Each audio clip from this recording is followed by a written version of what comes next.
A service of KIBMradio.com, the Internet's home for an all-old-time radio.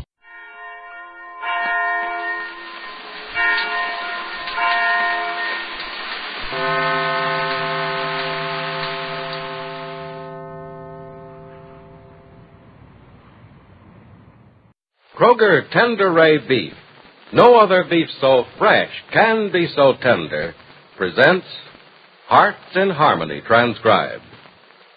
K is for Kroger, C is for cut, B is for beef. KCB means Kroger Cut Beef, and Kroger Cut Beef means more meat for your money. It's a fact, ladies, and here's the reason Kroger Cut Beef gives you more meat, less waste. Before the meat is weighed and priced, the Kroger method of cutting beef removes excess bone, excess waste, and stringy ends. Yes, that's before the meat is weighed and priced. So you can see that means more meat for your money. You get top U.S. government grades of beef, meat that's tender, juicy, rich red, and marbled with just the right amount of flavory fat. You get a better value in top-grade beef. For example, when you buy a Kroger-cut porterhouse steak, the Kroger method of cutting beef removes the long, stringy end and excess waste before the steak is weighed and priced. You don't pay steak price for stringy meat and excess waste. Remember, whether you buy a steak or roast, you receive more meat, less waste. But see for yourself. Visit your neighborhood Kroger store and get Kroger-cut beef and get more meat for your money. And now, Hearts in Harmony. Penny Gibbs has promised Mrs. Carlton that she'll do all she can to help straighten out young Barry Carlton. But Penny isn't sure that Barry will give her much of his time. But next day, when the doorbell rings and Grace, Penny's mother, opens the door... Oh, good morning, Mrs. Billings. Oh, Mr. Carlton, hello. Is Penny in? Well, no, she's not, but she should be back pretty soon. Won't you come in? Well, yes, I will if I won't you won't be interrupting a thing. I'm not doing much but taking it easy this morning. Well, they say that's the way to live forever, Mrs. Billings. Oh, no one lives forever, Mr. Carlton. And that's a consolation, isn't it? Oh, now, you don't mean that. Sorry, that was rather a morbid remark for a bright sunny morning, wasn't it? I don't think you mean it even on a dull, gloomy afternoon. Well, we won't go into that. You say Penny will be back pretty soon? Yes, she and Nora went to the grocer's. And they're never gone very long. I'm sure it'll only be a matter of minutes before they come in. Time doesn't matter, Mrs. Billings. I have a lot of that. And I like sitting around in this house. There's something so homey about it. So, natural. So lived in about it. Well, it has been lived in a long time, Mr. Carlton. In fact, I'm amazed that it's borne up under all the misuse it's had. My mother's home's been lived in longer than this place, Mrs. Billings, but there's no sign of it. Well, it's an entirely different type of home. It doesn't scar as easily. I imagine it's beautiful. Beautiful? Mm-hmm. Yes, if you like museums. Oh, Mr. Carlton, it isn't that bad. Yes, it's like living in a museum or a fortress or a well-furnished dungeon. Oh, you are in a poor mood this morning. I'm sorry. I shouldn't talk about my home that way, should I?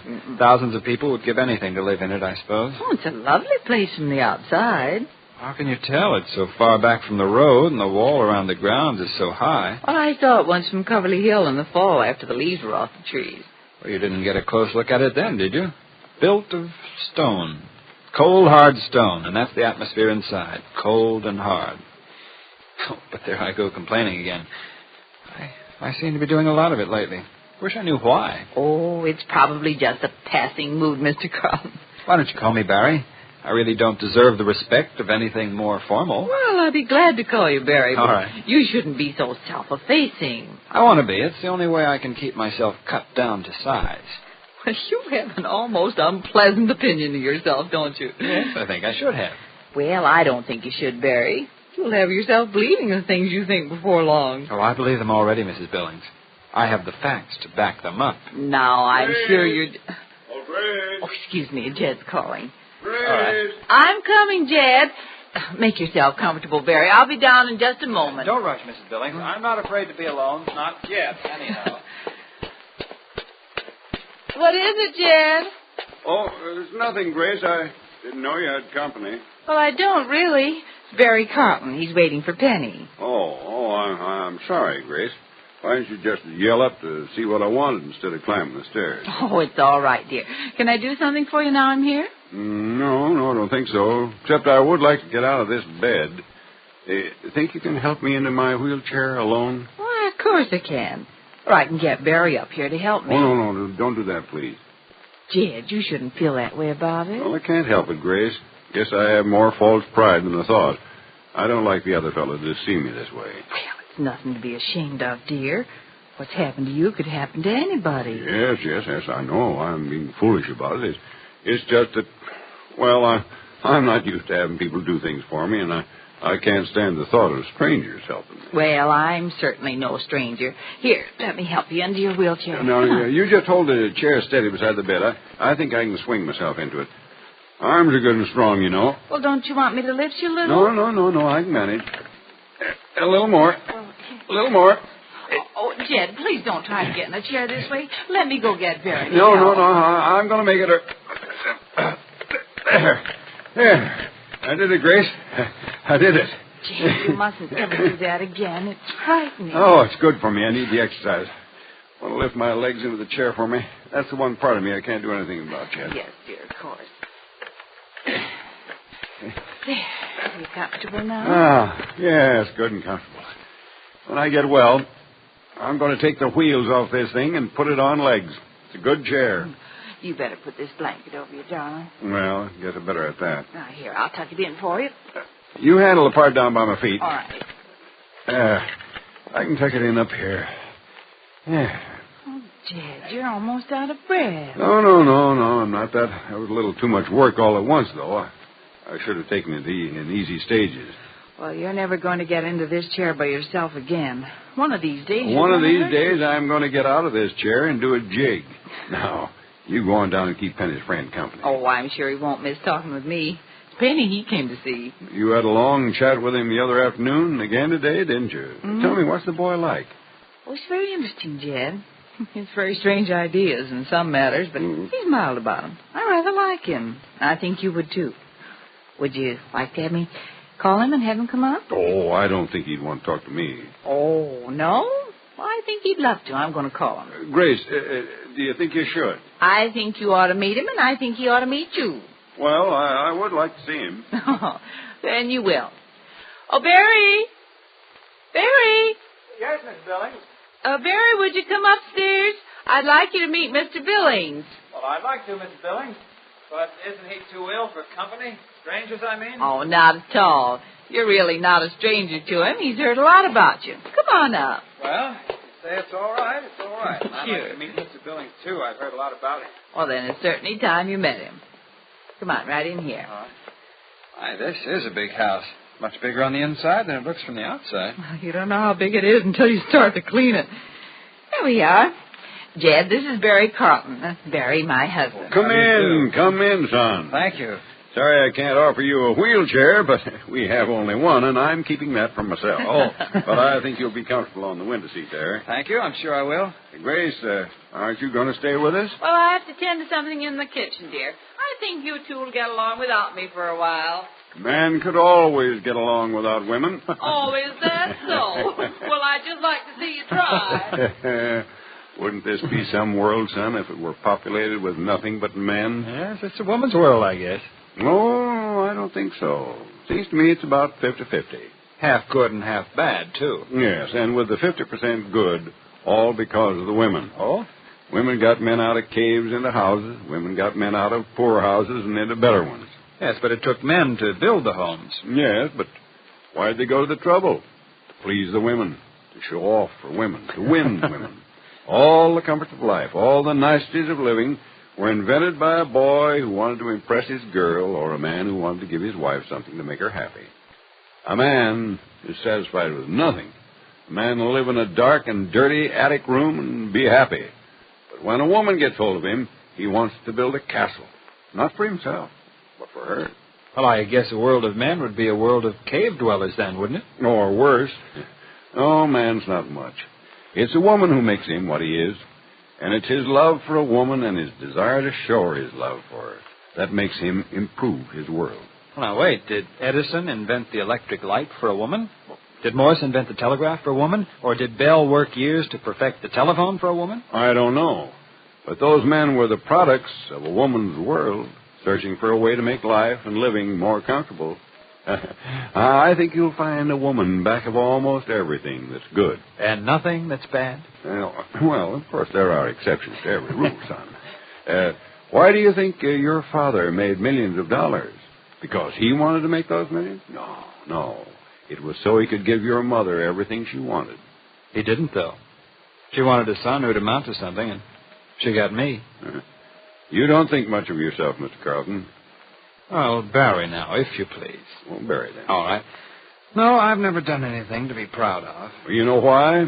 Because you haven't had to do anything. There's Dad's millions for you. Have they done anyone any good? Son, your only trouble is that you're rich. Too rich. What should I do about it? Tell Mother I don't want her money? No, not at all. There's a way to get along in this world in spite of the fact that you're rich. A lot of wealthy people have overcome the handicap. Sounds strange to hear money called a handicap. Yeah, but it is in the hands of some people. Makes them lazy. Takes away their initiative. Yeah, it's taken mine away and murdered it. Well, say, there's Penny, and she's loaded down with packages. If she weren't carrying anything, I know you'd want her to run down and see her. You go right ahead, son. Thank you, Mr. Billings, and I'm glad to have met you. Glad to have met you, son. Drop up again sometime, will you? I certainly will. Thank you, and goodbye. Goodbye, son. Hello, Penny. Hello, Barry. I was just trying to get the key out of my purse. Thanks for opening the door. Okay. Here, let me help you with those bundles. No, I'm going to put them on the table right over here. Ooh, that was really a load.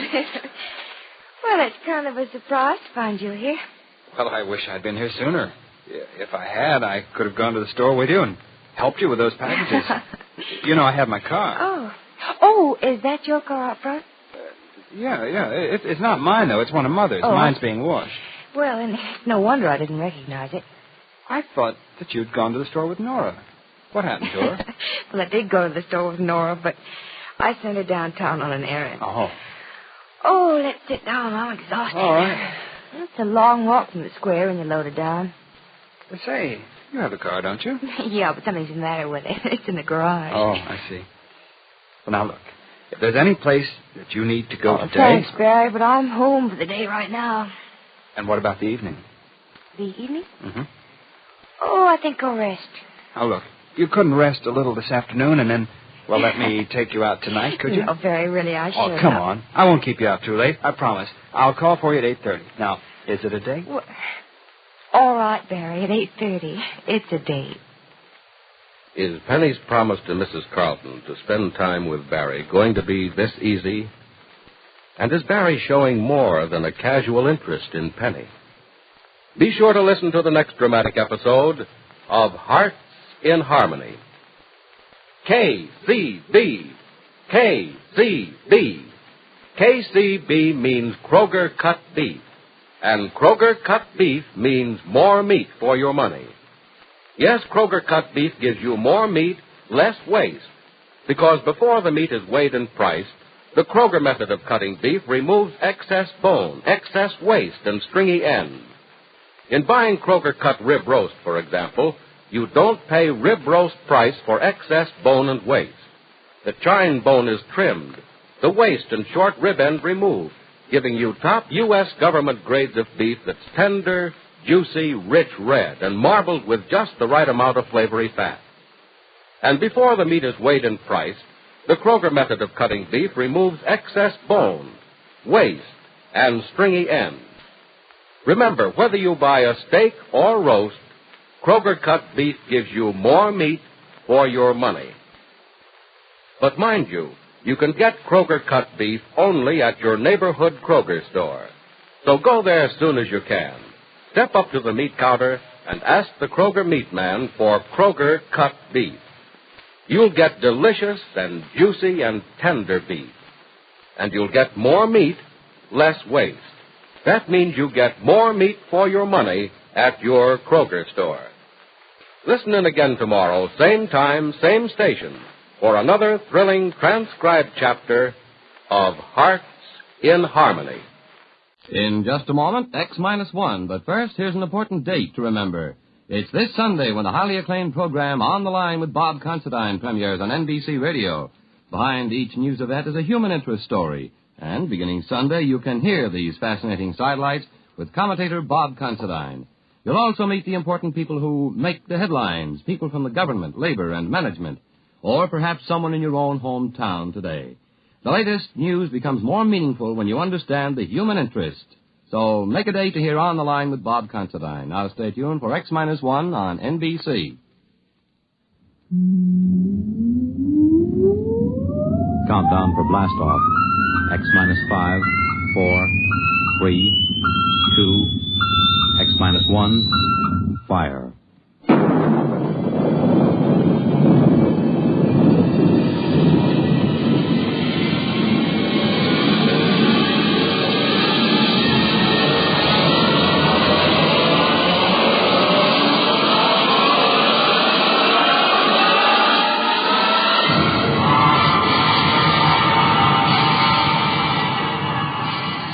From the far horizons of the unknown come transcribed tales of new dimensions in time and space. These are stories of the future, adventures in which you'll live in 1,000,000, could be years, on 1,000 maybe worlds. The National Broadcasting Company, in cooperation with Galaxy Science Fiction Magazine, presents X minus 1.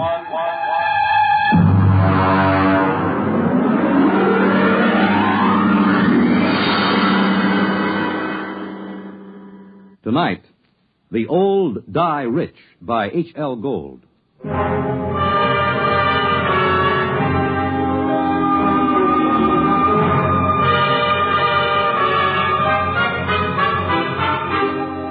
uniformed cop at the door told me to get lost. But Lou Pape spotted me and told the man to let me in. It was a shabby room. They always are. There was a woman on the bed, an old woman with white hair, thin enough to show the tight-drawn scalp. The medical examiner was going over her as if she were a side of beef that you had to put a federal-grade stamp on. When are you going to stop taking this ham friend of yours around to these cases, Sergeant, just to gratify his morbid curiosity? Forget about Weldon, Doc. What did she die of? Not eating, malnutrition. Oh, now look, Doc, in the top bureau drawer, she had bank books showing $32,000 from 5 different banks.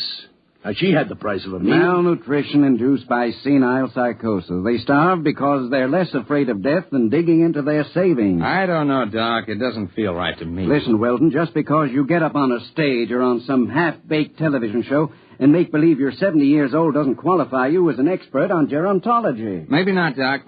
But I went bald at 25, and I've been playing old men ever since. There's a lot more to it than just shuffling around and talking in a high-cracked voice. Yeah, there hasn't been an actor since Otis Skinner. Maybe. But the way I work, I have to get inside the character. I have to decide when he was born, how he got along with his father, where he went to school, what he thinks of women, everything about a character. There isn't a one of them these days can make themselves heard past the 5th row. Look, I'm serious. Now, I've tried imagining myself growing weak from hunger. I've tried to think of not even spending a nickel to keep me from dying. I just don't believe it. It isn't right. I don't feel it. Well, lucky for me, I don't have to feel these things inside of me because I'm a doctor and not an actor. Sergeant, malnutrition induced by senile psychosis. I'll order the wicker basket from Bellevue. So long, Barrymore. Well, he's right, Mark. We get a couple of these cases every year. Some old bat starving to death with $17,000 in old bills pinned on his union suit. Turns up all the time. Al, it doesn't feel right. Well, he knows his business. But he doesn't know old people. I do. It isn't easy to starve to death. Not when you can buy day-old bread at the bakery or wilted vegetables the grocer's ready to throw out. Anyone who's willing to eat that stuff can stay alive from day to day. Hunger is it's a pretty potent instinct. Maybe they get too sick to go out after old bread or wilted vegetables. It takes weeks to die of starvation. Did you ever try starving for weeks, Lou? No, did you? Well, the point is somebody would find out, a janitor, a landlord, somebody, and they'd get him to a hospital. Forget about it, Mark. Can't argue with it. Here there were 5 bank books, $32,000. Yeah, she took good care of them. They look almost new. Sure she did. Most important thing in the world, huh? April 23rd, 1907, $150. The ink's pretty dark. Shouldn't it be faded? She probably never took it out in the light. Anyone ever think of testing the ink? What for? Bank's records always check. These aren't forgeries, if that's what you're thinking. Well, I'd like to get a chemist working on this ink. Ah, now, Mark. Look, this is strictly against regulations. I got to take these books down to the squad room and sign them in. Pretty dark ink for 1907. Well, it's about 5 o'clock in the afternoon. I guess I could hold them over tonight and bring them down to the property clerk in the morning. Good. I know where I can find a chemist.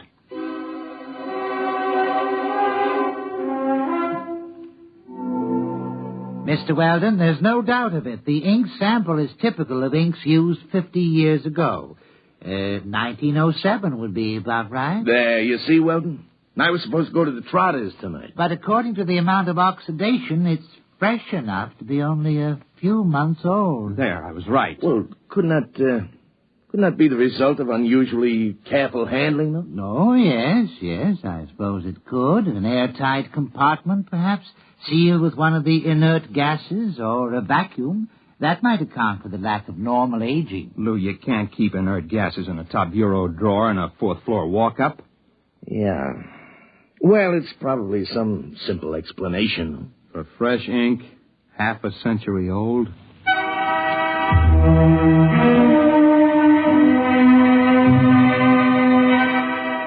I've been going out on these cases for about a year.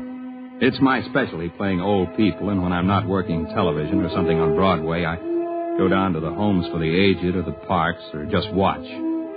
Lou Pape's an old friend of mine, and he put me on these malnutrition cases. But there was more to it than just picking up color and tricks of the trade.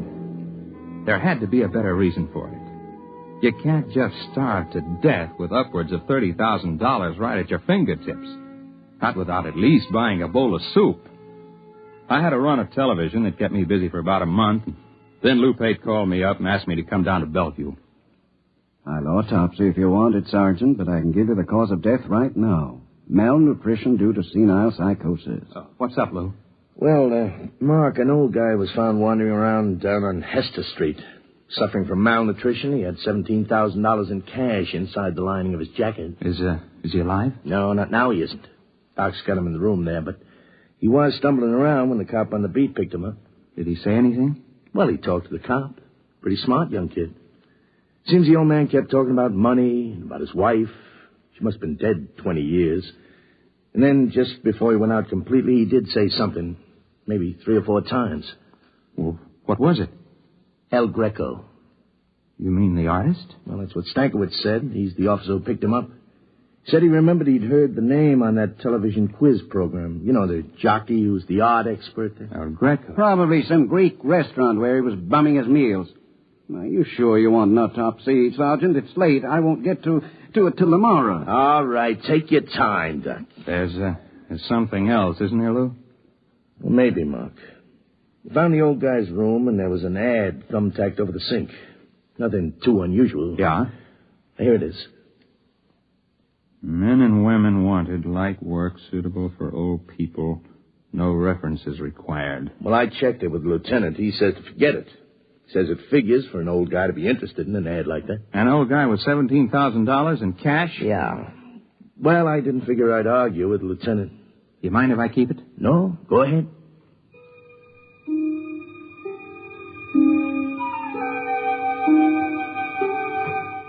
It was an old brownstone house in the East 80s.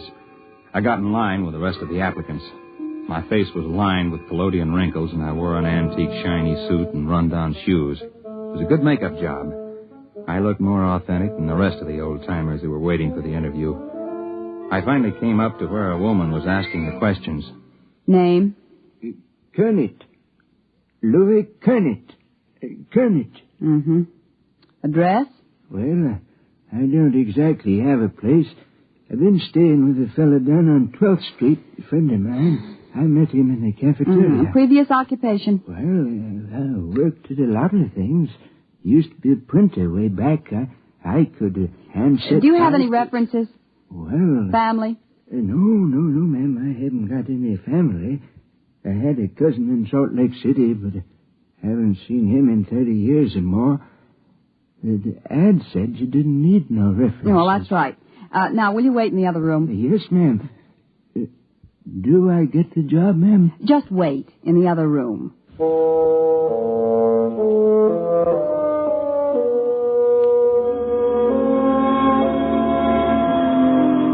I shuffled into the other room and sat down to wait. I concentrated on building a character for Louis Kernet.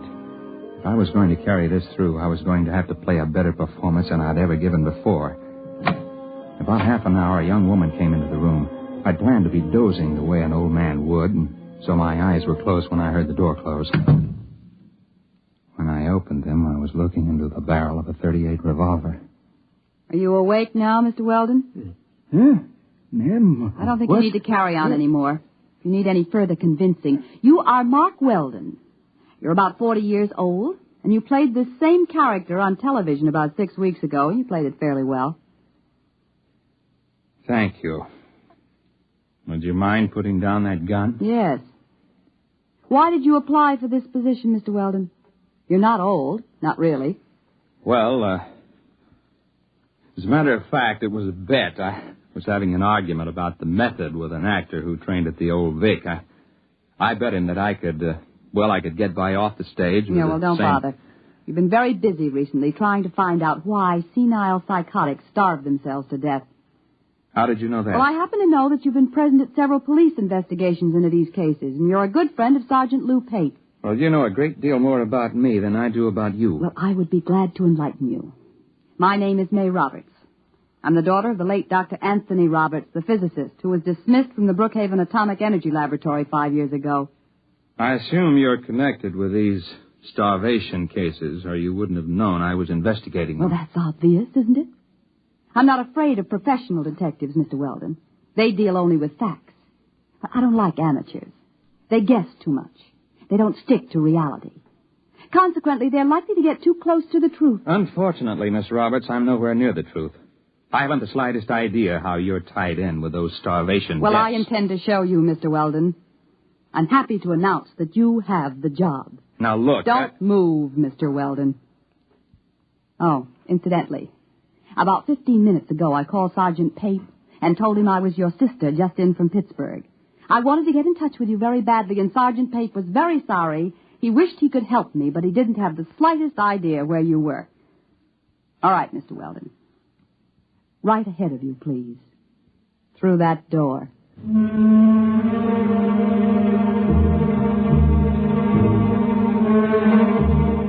She didn't look like the kind of girl who would forget to hold the gun on me as I went down the hall. So that's all I did, just go down the hall. I climbed up to the 4th floor to a large room. There was a maze of electrical equipment bolted down, tubes and wires and dials. In the middle of the room was a wire mesh cage. She kept that gun on me, steady as a rock.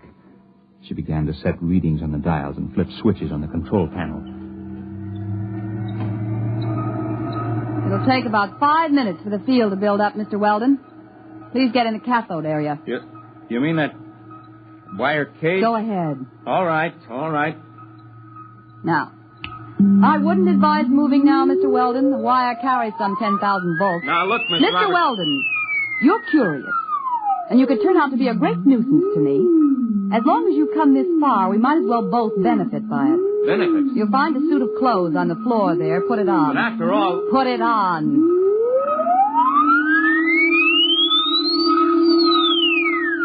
I didn't know whether she was bluffing about the electric charge, but the revolver looked real enough, so I stripped and changed into the other clothes. The shoes were a little too tight and pointed. The collar of the shirt was too stiffly starched and too high under my chin. The suit was too narrow at the shoulders and at the ankles. I remember my father had a suit like that. The same shiny blue serge. All right. In your pocket, you'll find a set of envelopes. You'll find a set of instructions on each. Follow them carefully. I don't get it. You will. Use the envelopes in the order they're arranged. What's this all about? Mr. Weldon, I meant it when I said this could be a benefit to both of us. There's no use explaining anything. You'll find out. And don't try to escape. It can't be done. All right. Now the field generators are ready. Look, Miss Roberts, this is absolutely... Just follow instructions, Mr. Weldon.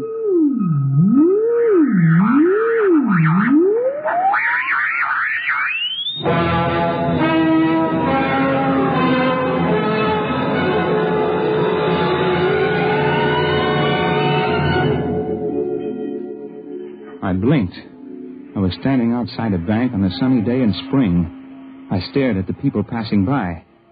They were dressed like the characters in a 1930 movie. The women wore long dresses and flower pot hats. Men had hard straw hats, suits with narrow shoulders. Cars were square with flat radiators in the front. There was a trolley car passing by, and suddenly I realized that the last trolley car stopped running in Manhattan years ago. I tried to figure it out. It was New York, all right. I recognized some of the buildings. First, I figured it must have been hypnosis. And then I looked at the first of the envelopes in my pocket. I read it and walked into the bank. Yes, sir. Our Mr. Golden tells me that you wish to open an account. Yes, that's right. Uh-huh. Well, we're very happy to have a new depositor. Very happy indeed. Of course, you realize the institution is in sound condition, very sound. You needn't worry about all those rumors in this bank. No, sir. Solid. Well, that's good. All right, now then, name? Mark Weldon. You have no address in the city at present? No. And you're depositing $150? That's right. All righty. I'll just check the slip here. $150, right. And the date, May 15th, of course, 1931. 31? The Depression. Oh, now, Mr. Weldon, this is a very good year for business. This temporary recession is bound to abate. Sound banking policies will see us through. It's just around the corner, you know. What is? Prosperity. All right, Mr. Weldon, we're very happy to have your account.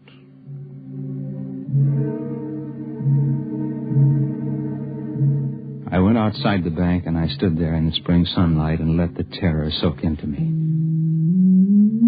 The possibility of the entire situation was gnawing at the edges of my mind. And then suddenly I wasn't there.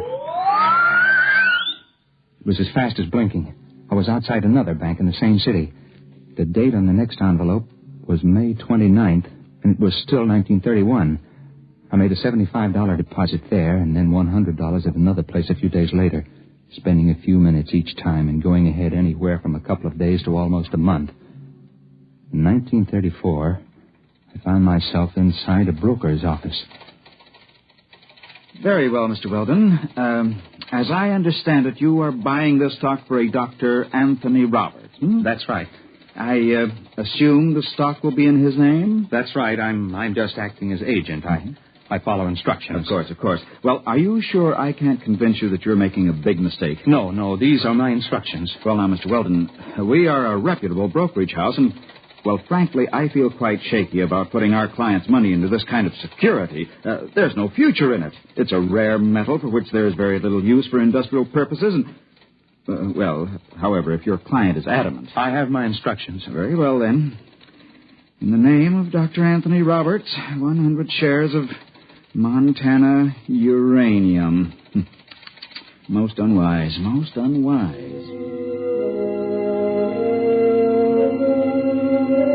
It went that way about 50-50. I'd deposit money in my own name in various banks at other times. Then I'd buy a stock or make a bet for May Roberts.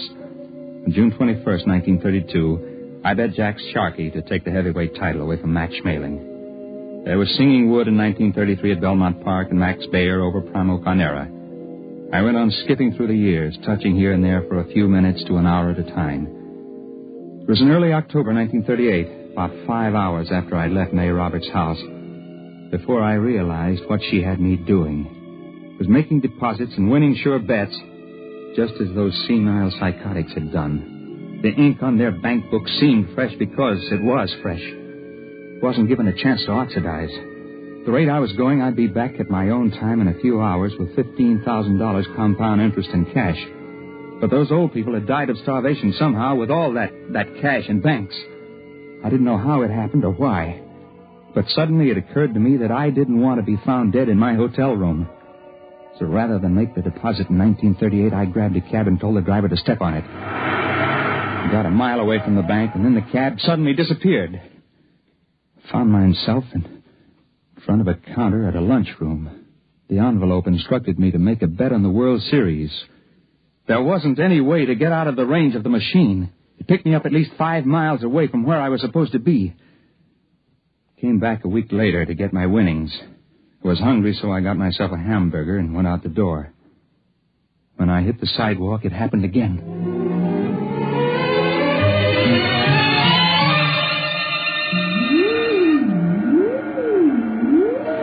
Don't touch the cage yet, Mr. Weldon. I'll have to clear the charge. Hey, what happened to my hamburger? What? The hamburger. I had it here. It's gone. I'm hungry. I'll get you something to eat, Mr. Weldon, before your next trip. Well, you've done pretty well for yourself, haven't you? Yes, I have. About 15,000. I had ketchup on my sleeve. It's gone. Mr. Weldon, I want to talk seriously with you. Now you've seen part of what I'm doing. Part? My father was discharged from all his research and university connections because he insisted in publishing his findings on the temporal field research. All the conventional physicists explained that it was overwork and recommended everything from hot bouillon before retiring to psychoanalysis. Well, possibly both of these might have been beneficial. But the fact of the matter is that temporal field activities are quite true, and you've seen proof. Well, I suppose I have. So it seemed just a question of money, although obviously I can get all I need now. But sending people back through time to bet on sure things like uranium... It's a fair exchange. I pay well for service, don't I? I suppose so. But that isn't the most important thing. I've been able to save things that would have been lost otherwise. I've sent people back to find precious treasures that would have been destroyed or would have disappeared. Like an El Greco painting? Yes. And the original score of Mozart's Magic Flute that would have been burned in 1942, and a Picasso miniature that would have been lost at sea in 52. I have them all here. Stolen? No. Bought with money from the year itself at a fair price. Well, Mr. Weldon, I sent you back because I've needed someone to work with me on a regular basis. Someone who's faster and more alert than the old people I've hired till now. Why old people? It's a function of the field. You can't send somebody back to a year in which they didn't exist at all. I'm hungry. Please, Mr. Weldon, this is very important. My father died trying to prove the validity of his field theory to conventional scientists, and I don't intend to bother. We can become the most powerful people in the world. I don't feel very powerful now. You haven't got a sandwich hanging around. I want to make you an offer, Mr. Weldon. I need someone to help me expand the operation, plan the projects and research. I chose you because I was afraid that you might hit on the truth by yourself. Can I come out of this cage Be careful. now? Don't touch the contacts. The field reacts on a random factor for at least an hour after it's cut off. I'll be careful. Tell me, Miss Roberts, why haven't you been able to go back to the time that your father was alive and bring him back before he died? Dead tissue can't be transported. We tried it with mice and rabbits from a laboratory in 1941, and they just disappear. Like my hamburger. Mr. Weldon, I assume that you're interested, and that we can make our plans without using this revolver. I hope so. $15,000 is a lot of money. Of course, you were able to send those old people back a lot further. Some of them as far back as 1880. How long would they be gone? I mean, in subjective time. Several weeks. Perhaps a month or more. There's only one problem, Miss Roberts. Well, I'm sure we can work out any details. Well, this one is a little hard to work out. You see, I'm hungry. I haven't been this hungry since I got lost on a hunting trip and went without food for 3 days. You see, you forget I've got an interest in this business because they found some old people dead of malnutrition and $30,000 or so tucked away in their pockets. They had been gone a month or more, and they had to eat during that time, didn't they? When they came back, the food disappeared like my hamburger. It disappeared all at once, all over their body. In one fast jolt, they starved to death. No, you don't understand. They just couldn't take the field transition. They were too old, some of them, and they lied to me about their age to get the job. Oh, no, you can't tell me that because I know how hungry I am. And I was only gone about 12 hours. They were murdered. Get back. You know, they say a hungry man gets mighty desperate. He'll do almost anything. Let go. Let go. Let go of it. Oh, my arm. Look out. Look out. The cage. The contact.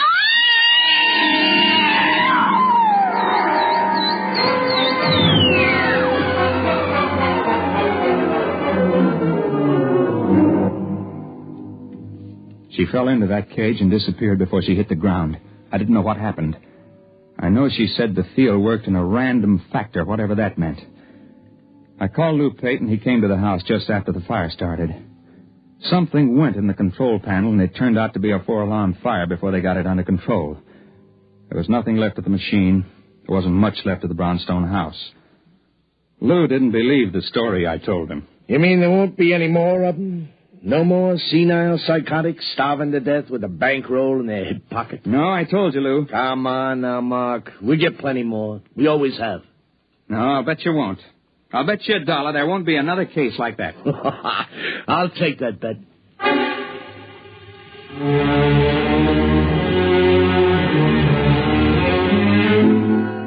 I lost the bet.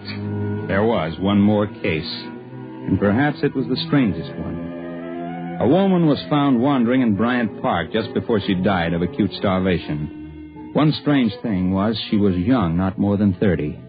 And the other was she had $17,000 stuffed in her pocketbook and a bullet wound in her arm the medical examiner said was at least 2 months old.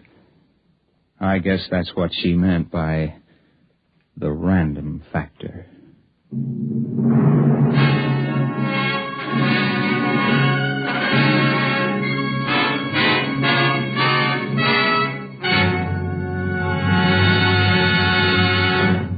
You have just heard X-1, presented by the National Broadcasting Company in cooperation with Galaxy Science Fiction Magazine, which this month features This Way to the Regress by Damon Knight, the story of a man named Sullivan who, strangely enough, did not have a great future behind him, but rather a great past ahead.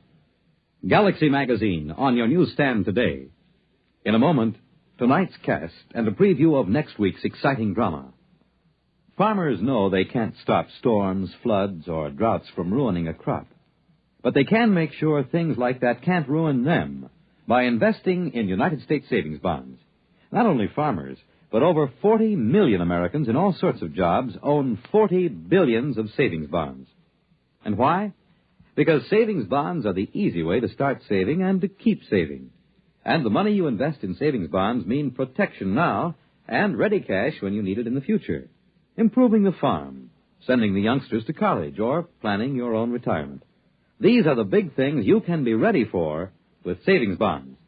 And besides offering you a safe investment, each Series E savings bond pays you back $4 at maturity for every $3 you invest. Yes, you earn extra dollars while you save, so start saving now. For the big things in your life, be ready with United States savings bonds. Tonight, by transcription, X-1 has brought you The Old Die Rich, a story from the pages of Galaxy written by H.L. Gold and adapted for radio by Ernest Kenoy. Featured in the cast were Jim Bowles, Jan Miner, Bill Zuckert, Guy Repp, Wendell Holmes, Ralph Camargo, and Ivor Francis. Your announcer, Fred Collins. X-1 was directed by Bob Maurer and is an NBC Radio Network production.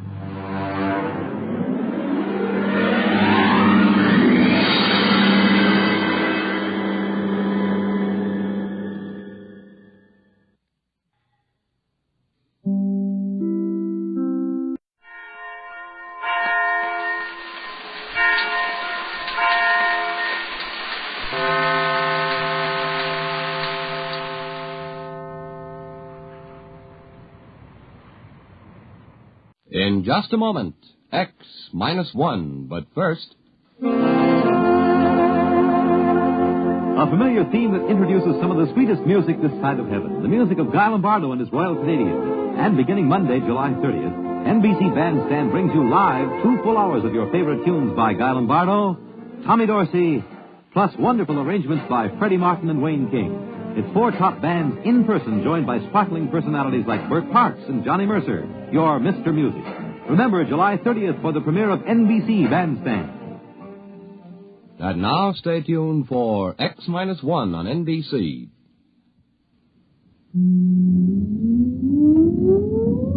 Countdown for blast off. X-5, 4, 3, 2, X-1, fire.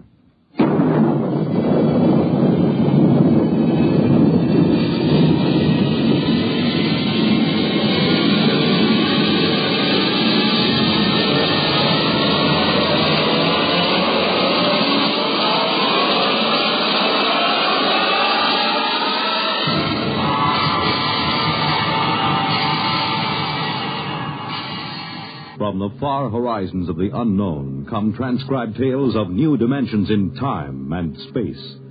These are stories of the future, adventures in which you'll live in a million, could be years, on 1,000 maybe worlds. The National Broadcasting Company, in cooperation with Galaxy Science Fiction Magazine, presents X-. 1.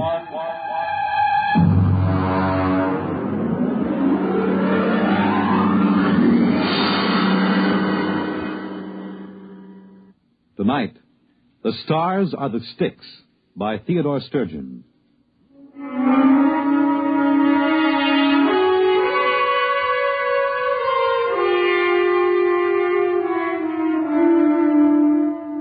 They call me Karen. It isn't my real name, but it suits my job. Karen, you may remember, ferried dead souls across the river Styx of Greek mythology. I ferried dead souls from the planet Earth out into the unknown of space.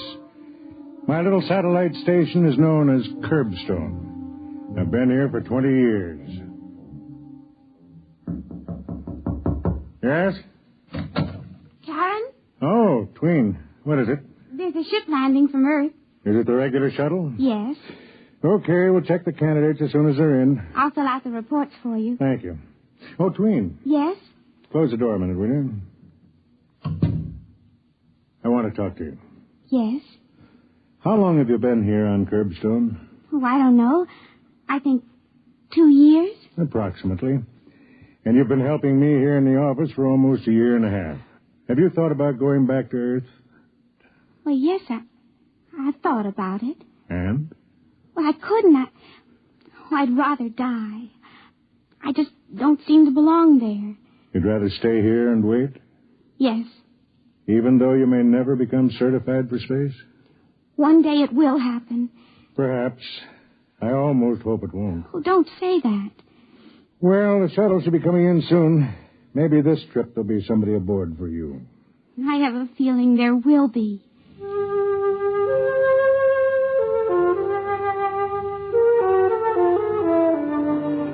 I suppose I ought to explain a little about Curbstone at this point. We're a stopping point. Well, a jumping off place would be more accurate. We get people from Earth who, for many reasons, cannot remain there. Some are antisocial, criminals of a sort. Some are misfits, individualists who cannot adjust to the rigid standardization. Some are just different, people who are physically different and who have been ostracized as a result. And a few are poets, those who have souls too big for the confines of Earth. They come to Curbstone and wait to be certified for space. And it's my job to send them out. They're waiting. How many this trip? 2 men and a woman. One of the men... Yes? Nothing. Oh, I've known you too well to be fooled. Why, you're practically glowing. Did you speak to him? No. But you think perhaps he'll be the one to choose you? Well, I think perhaps the way he looked at me. How? Well, he didn't think there was anything funny about me. He just looked. There is nothing funny about you. Oh, you're trying to be kind. You should know me better. I'm the original Billy Goat Gruff. Oh, I do know you better. You have a kind heart. Enough of that. Ask him to come in. One at a time.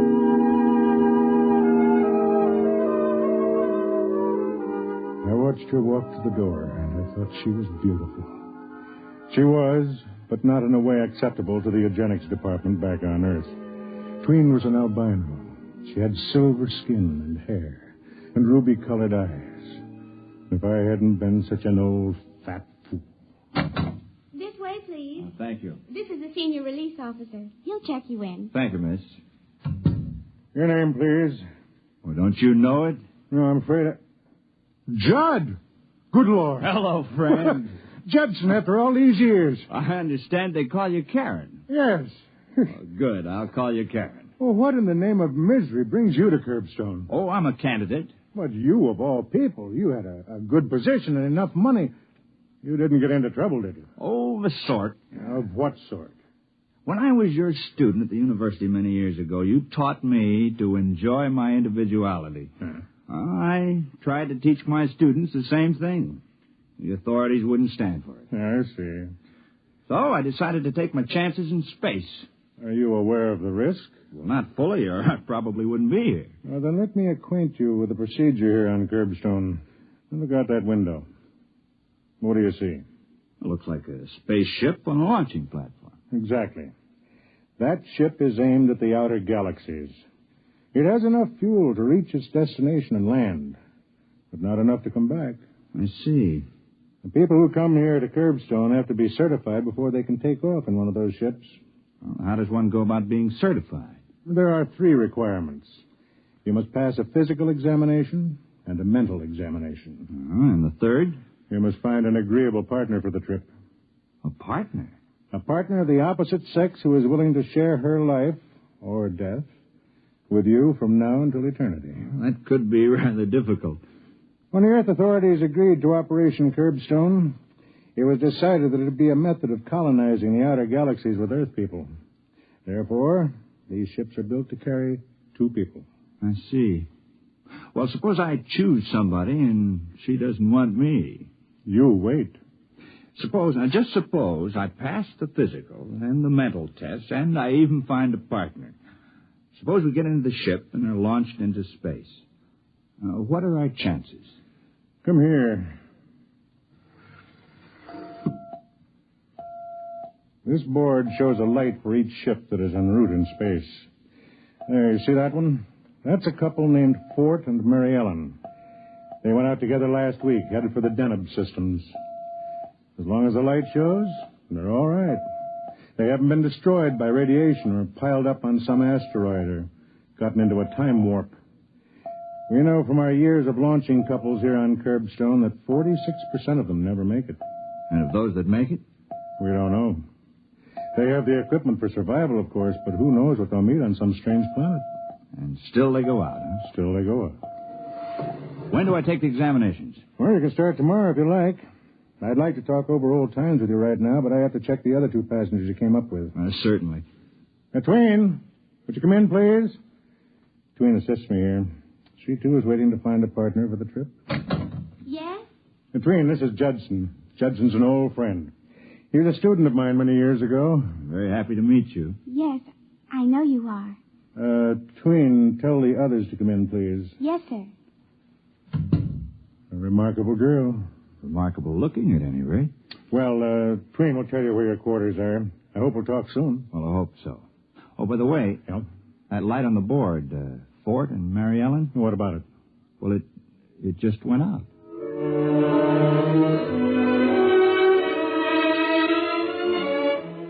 I was happy to see Judson. My memories of our association were pleasant ones. As he left, the other 2 passengers came in. The man was young, dark-haired, and slick-looking. His name was Wald. The woman, well, she takes some describing. Her name was Flower.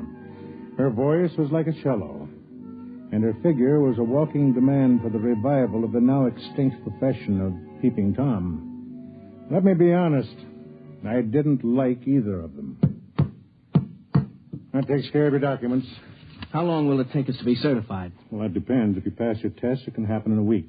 And suppose we don't pass our test? You might be here a year, 2 years. There's no limit. You can keep taking the test, or you can return to Earth. Earth? Oh. Well, is there anything to do up here? I'm in excitement. That depends on what you consider excitement. Anything we haven't already tried. Isn't that right, Wald? We decided to come up here, Mr. Call me Karen. Karen. How quaint. Anyway, we decided to come up here because we were bored with the routine on Earth. You're aware of the risk involved? You mean we might not make it? Well, that's life, isn't it? Well, for some. For others, it's death. I don't like that kind of talk. You'll attend an orientation session tomorrow. I'll have my assistant show you to your quarters. Twin. Yes? Come in, Twin. I want you to meet Flower. How do you do? And Wald. Well, Curbstone is exciting already. Something different, darling? Oh, shut up. This is Tween. She'll show you where you live. Oh, a pleasure.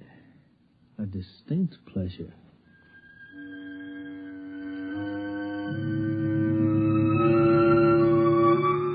There was something decadent about Wald and Flower, something almost reptilian.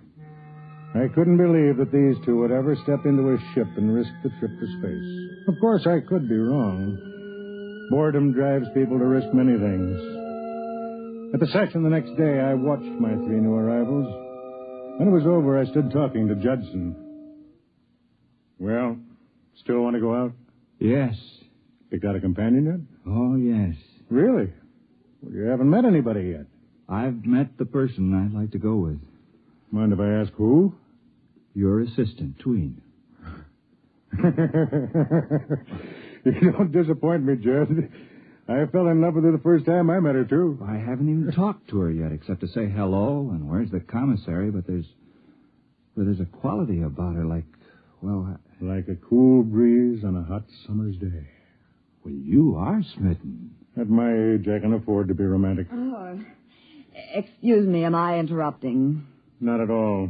Judson, you know Flora. Yes, we met on the ship coming to Curbstone. I wondered if you were busy. Me? You.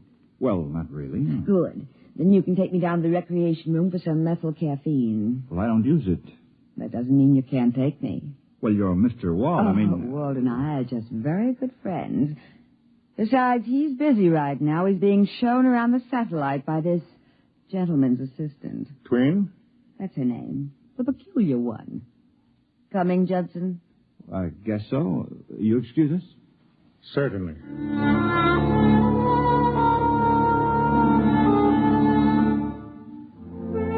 When I saw Tween the next day, there were stars in her eyes. Good morning. Good morning. You're laughing. Am I? Your eyes are. I'm happy. Good. I think it won't be long now. Before what? Before I'm certified. Oh?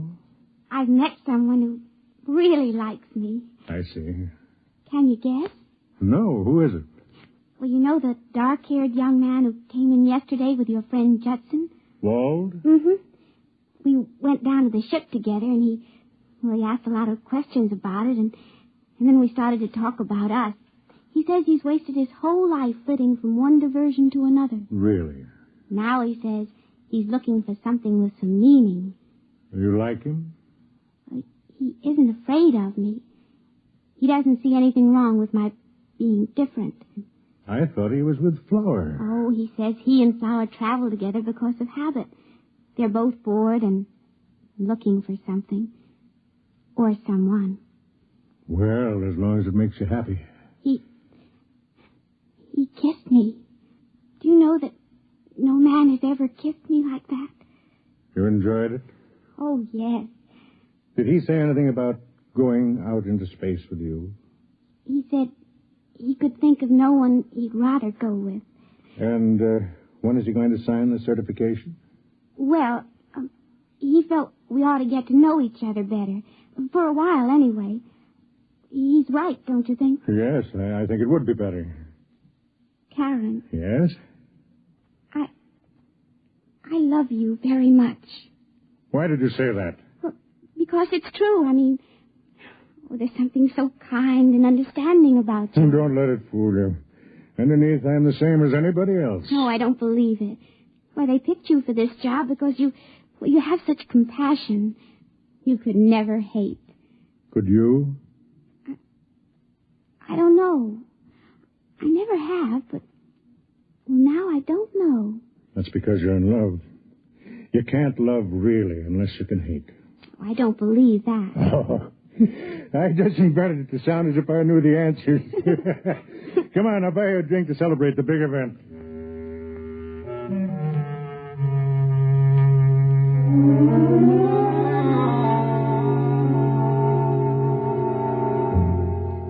I watched her sip the drink, the tones of her skin coming and going with the pulse of her blood. I thought to myself, you're going to be hurt, Tween. You're going to be terribly, terribly hurt. And I wondered if perhaps she didn't know it. Well, Tween, another couple out into space. Maria and Clint. Will you record it and have another ship brought up to the launching? Tween. What? Oh, sorry, I was thinking of something else. Wald? Sort of. How long has it been now? 3 months.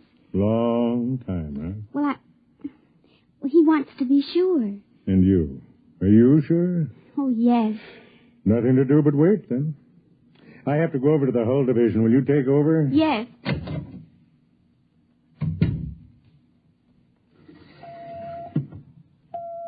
Sometime I, too, will be speeding through space, And I'll be a tiny light on this board. Hello there.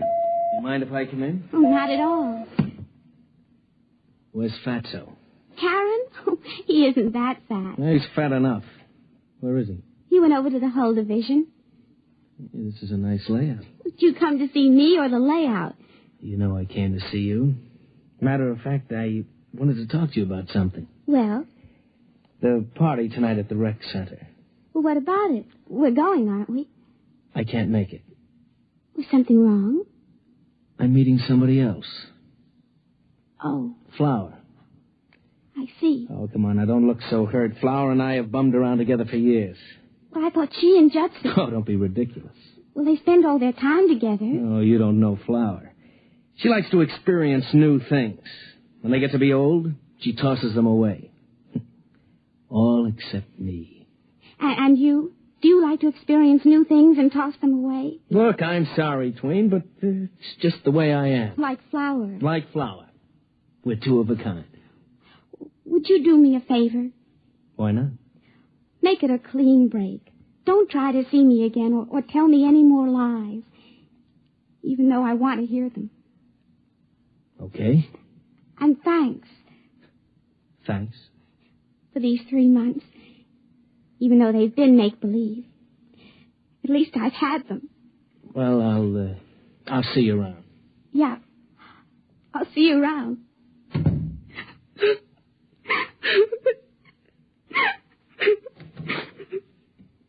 Hey. Oh, Karen. Karen. Oh, no. Just let him flow. He doesn't care about me. He never has. I know. And he's going back to Flower. I know. I saw him leaving. Oh, what'll I do? He's the only one who ever wanted me. No, not the only one. Now there are two of us.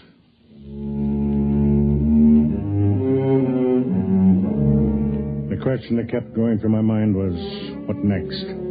How long was Walt going to hang around Curbstone before he decided to go back to Earth? I couldn't believe he'd have the guts to go out into space, but I had underestimated Flower.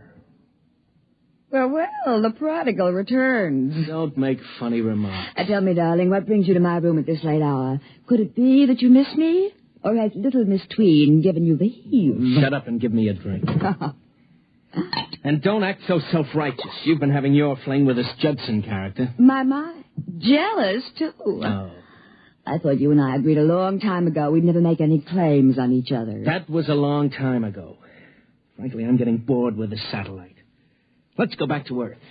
I'm bored with Earth. Well, we'll go someplace else then. I am going someplace else. Where?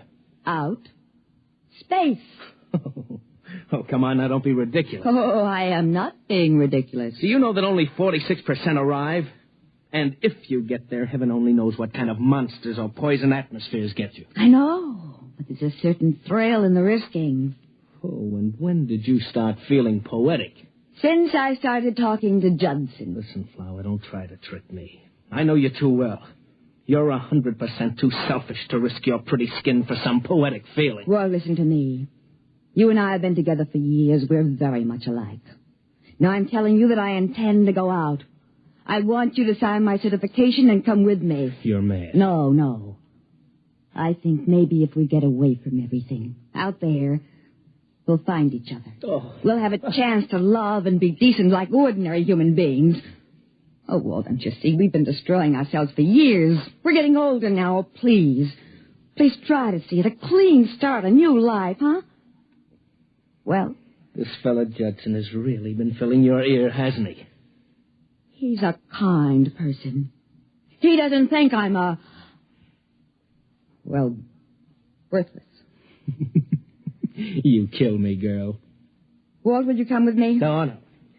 If you want to wreck yourself, go ahead. And who, pray tell, thinks enough of a cheap character like you to sign her certification? Judson. What? He said he would go out with me. And I intend to go.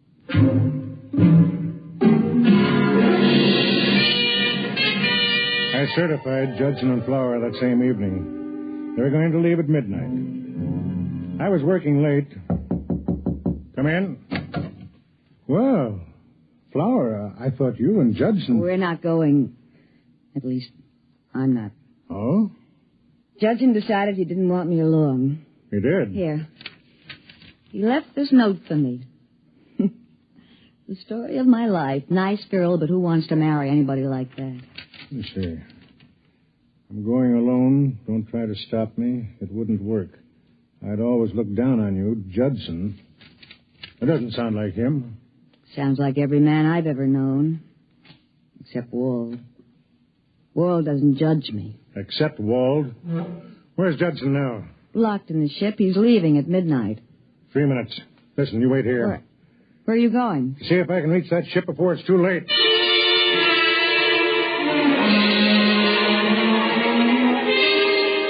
A man of my size and age shouldn't run, especially when he has a bad valve in his heart. But I covered the distance to the takeoff ramp like a track star. As I hit the edge of the ramp, I heard Tween's voice screaming at me from the control tower. Karen, look out! You'll burn! Karen! Look out! Karen! I reached the door just as the rockets were beginning to warm up inside the ship. There wasn't any way to get in except to blast. There's only one way to stop a ship from taking off once the combustion chambers are operating. You have to get the dampening rods into the chambers and stop the chain reaction. It took a lot of beef, but I've got a lot.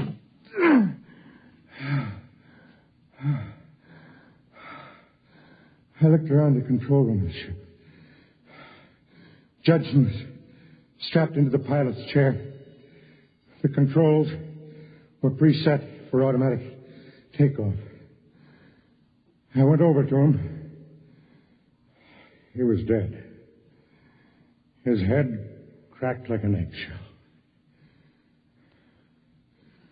Judd, I know you can't hear me, but I swear to you, I'll get the one who did this. Really? Don't move. I have a gun on you. Wald, you're a pig. You're a living human pig. Thanks for the compliment. To take the life of a man whose only act against you was that he wanted to help Flower? I can't afford to lose Flower. Don't you think you've lost her already? Not at all. She thinks Judson is going out into space without her. Oh, I knew he wasn't capable of writing a note like that. It doesn't matter. Just how do you expect to get away with this? Quite easily. Judson isn't going out alone after all. Meaning? He's going to have a companion. You. It won't work, Wald. Once the ship is headed for the stars, there won't be a shred of evidence. Okay. You've got it all figured out. That's right. Now turn around. You have the gun. All I've got is this. Stop it! Stop it! Fat men can move amazingly fast, Walt. What are you going to do? Do? Nothing much. I'm just going to certify you, Walt. What? For a flight into space.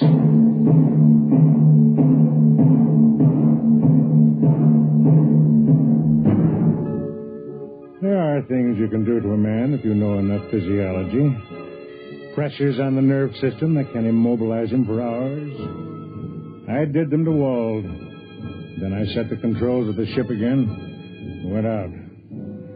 I was breathing hard. It took me a long time to make it up the steps of the control tower where Tween was waiting.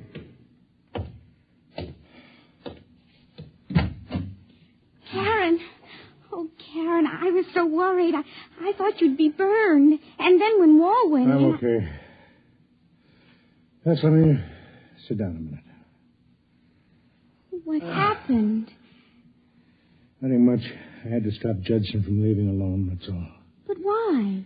Well, Wald decided to leave with him. What? That's right. He finally repented.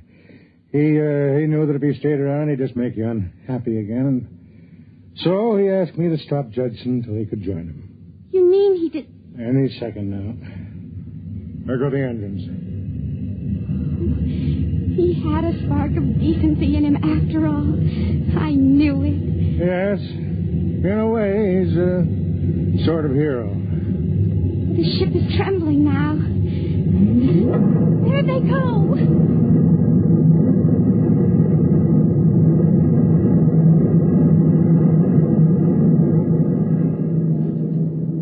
Maybe she knew, maybe not. Anyway, she had loved a man, and now she could love another. She came over to me and leaned over and kissed my mouth. Her lips were cool. Then I knew that I could live with the viciousness of what I had done. When you're old and fat as I am, the kiss of a young girl can make you human again. They call me Karen. They forget what it feels like to be denied two worlds instead of one. And they forget something else, too. Karen was more than a boat pilot. He was an executioner.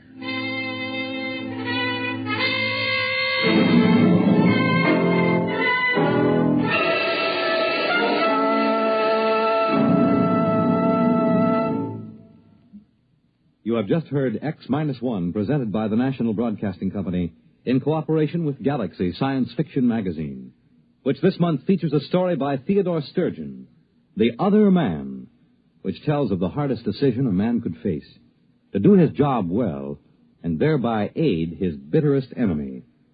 Galaxy Magazine, on your newsstand today. Tonight, by transcription, X-1 has brought you The Stars Are The Styx, a story from the pages of Galaxy written by H.L. Gold and adapted for radio by Ernest Kenoy. Featured in the cast were Craig McDonnell, Patsy O'Shea, Dick Hamilton, Charlotte Manson, and Bob Hastings. Your announcer, Fred Collins. X-1 was directed by Bob Maurer and is an NBC Radio Network production.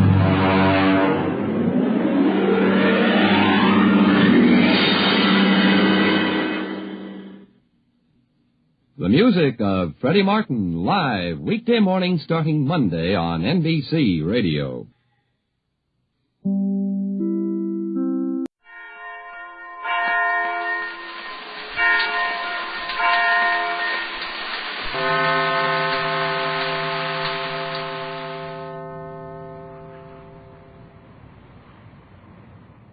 Down in a submarine lock, 50 feet below the surface of the Magic Island, Jerry and Joan are waiting for their orders to go aboard the Euclidean submarine, which will go out to capture Johnson on Mrs. Gregory's other boat.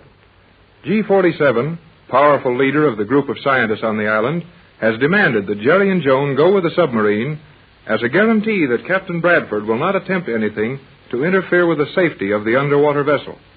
Jerry and Joan are standing near the entrance to the submarine lock. Now, you must be patient, Jerry. Gee whiz, patient? Do you know we've been standing here for a half an hour? Isn't that better, Jerry? Better than what? Better than having spent the half hour in the submarine and being a half hour nearer to capturing your friend Johnson's boat. Yeah, Joan, you're right. Oh, you're always right. And it gets my goat to have a girl be always right. I will try to be wrong, Jerry, if it will make you feel any better. But it will be very hard for me to be wrong about anything. Oh, is that so?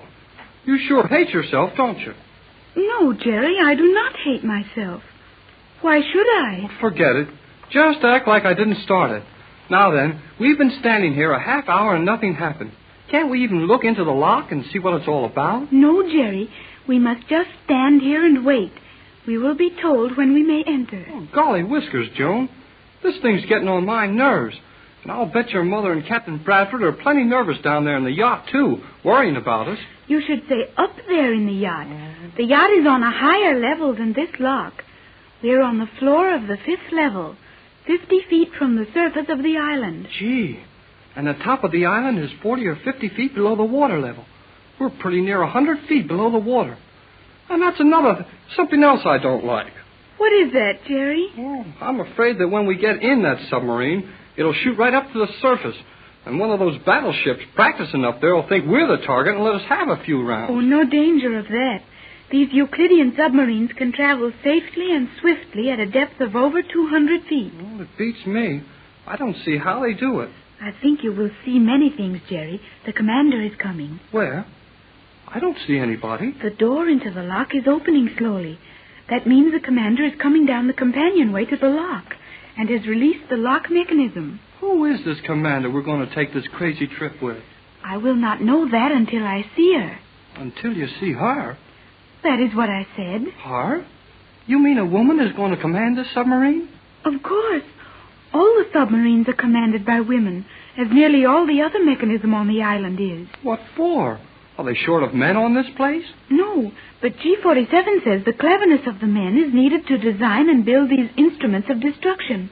A woman is only fit to run them. Boy, oh boy, oh boy. The door is nearly open now, so the commander should be here any moment. Yes. Look, Jerry, here comes the crew. That first guy is big enough to use a submarine for a rowboat. But where's the rest of the crew? The rest? I do not understand, Jerry. He is the crew. That guy? One man? Is the crew of a submarine? Precisely. Don't say that, precisely. Sounds like old G47. Step aside and let him pass, Jerry. Do not speak to him. Okay. I don't like his looks anyhow. I have orders from G47 to take you on this voyage, Cleostra. You will enter immediately following the commander and take your orders from her. I understand, SE-1. Is this vacant-faced stripling of the world to accompany us? Is that me? Yes, Jerry. G47 instructed me to keep this man near me at all times. He will serve you when the objective is reached. G47 orders will be carried out. But how this open-mouthed object could serve anyone is not clear to me. Stand by for the commander. Yes, sir. Now, look here, Joan. I've had all I'm going to stand of this. One-man submarine crews floating up to me without a sound and making cracks about me. I'm going to tell you will do nothing. Remember Captain Bradford's orders. Yeah, I know. And it's only that noiseless paint on everything that makes them seem to be sneaking around the air. But if you forget for a minute, you get the jitters. Stand aside. Make way for the commander. Huh? The commander? That beautiful girl? Yes. Now quiet. So we are to have the charming Cleostra with us. SE-1 will enjoy that. He will probably find some excuse for making your journey anything but pleasant. I am ready, Commander. So I observe. And I have also G47's instructions regarding this ballast. You mean me? As you are the only object in this chamber possessing visibility, but no other apparent useful quality, it should be natural that I referred to you. Say, now you look here. Jerry, say no more. I am sorry, Commander, but this gentleman is not accustomed to our ways. He knows nothing of our activities. Obviously, he knows nothing about anything. G47 prepared me for the meeting with him by saying his intelligence was 0. But it appears now that even the science of mathematics must be overthrown. It is possible to subtract from 0. Say, I'm going to... Silence, fool. You will speak when spoken to. Cleostra? Yes, Commander. You will bring this into the lock. Observation is permitted. Questions are not. I will summon you when ready. G47 is coming to give you a final instruction. Jerry, be calm and keep quiet. You will spoil everything if you are not careful. And remember that we have the only chance there is left to protect Johnson and possibly save Captain Bradford's formula. Yeah, I know. I'm sorry. But she got my goat. You know, she's the most beautiful woman I ever saw in my life. Ah, but she's just a blame machine. A hard, cruel machine.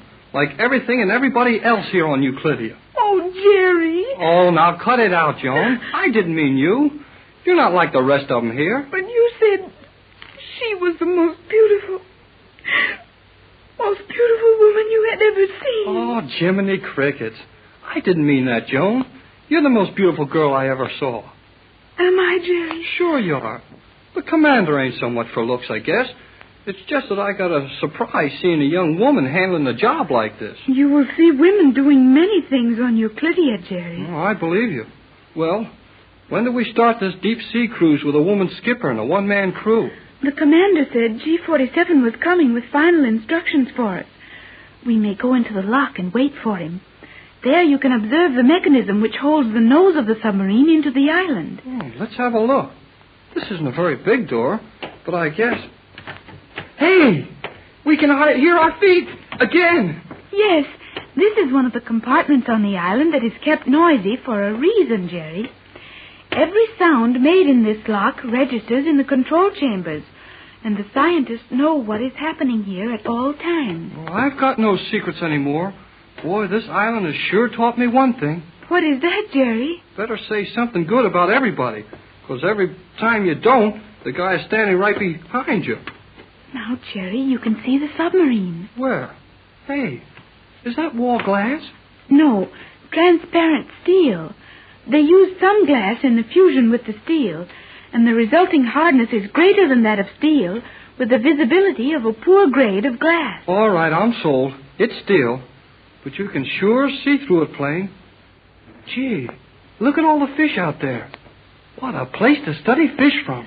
We may come here and do that some other time if you wish, but you are not looking at the interesting part of the lock. It's all interesting to me, but what do you mean? The nose of the submarine is screwed into that wall. Hey, what are you talking about? You mean there's a union or a joint of some kind on the wall that screws onto the nose of the sub? Not at all. The submarine is rammed into that hole, then it is revolved. The sub is revolved? Precisely. What did I tell you about that precisely? Oh, I'm sorry, Jerry. Okay, let it go this time. Now to get back to this boat thing.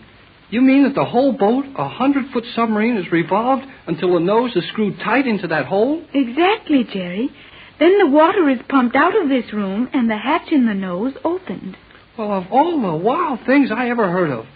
Then when we get into that thing now, they'll shut the nose up, fill this room to equalize the pressure with the water outside, and then roll the boat over and over till they get it loose from here? Yes, of course. Jerry. Why, what is the matter, Jerry? You do not look well. Oh, I'm all right, I guess. But it makes me feel kind of funny to think about us being in that boat when they wind it up out of there. There must be 20 or 30 threads around that hole. Are they going to turn that boat over and over 20 times with me inside of it? 24 times, Jerry. Oh. But you will not turn over with the boat. You mean I won't know it when I do? Well, maybe you're right. No, Jerry. Just the shell of the boat turns. The inside assembly, the turbines, the compressors, everything stays on an even keel while the boat revolves around it. Well, I hope it comes out all right, but I feel kind of green. You look a peculiar color, too. Well, I thought so. Are you ready? No. Oh, no. We are ready, sir. Your instructions are brief.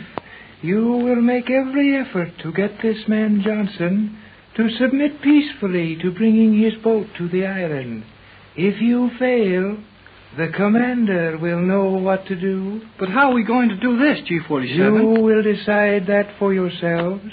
As for you, Cleostra, if you allow this young fool to make a mistake, you will be left with the wreckage of Johnson's boat 300 miles from here.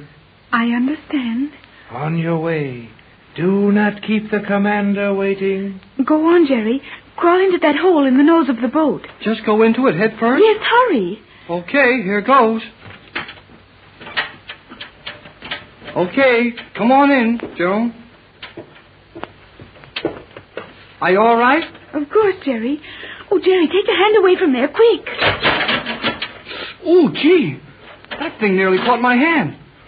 Look at old G-47 grinning back there. Now he is closing the door of the lock. See? And it will begin to fill with water. You and I will just sit here and be quiet.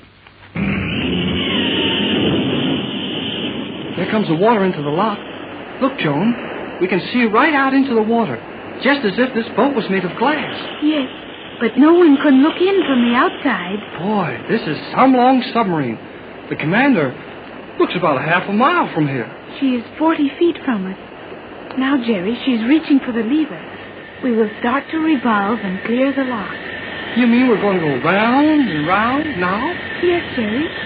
See, the wall is beginning to move past us. Oh. Jerry, what is the matter? We are not turning over. No, but the ocean is, and that's worse.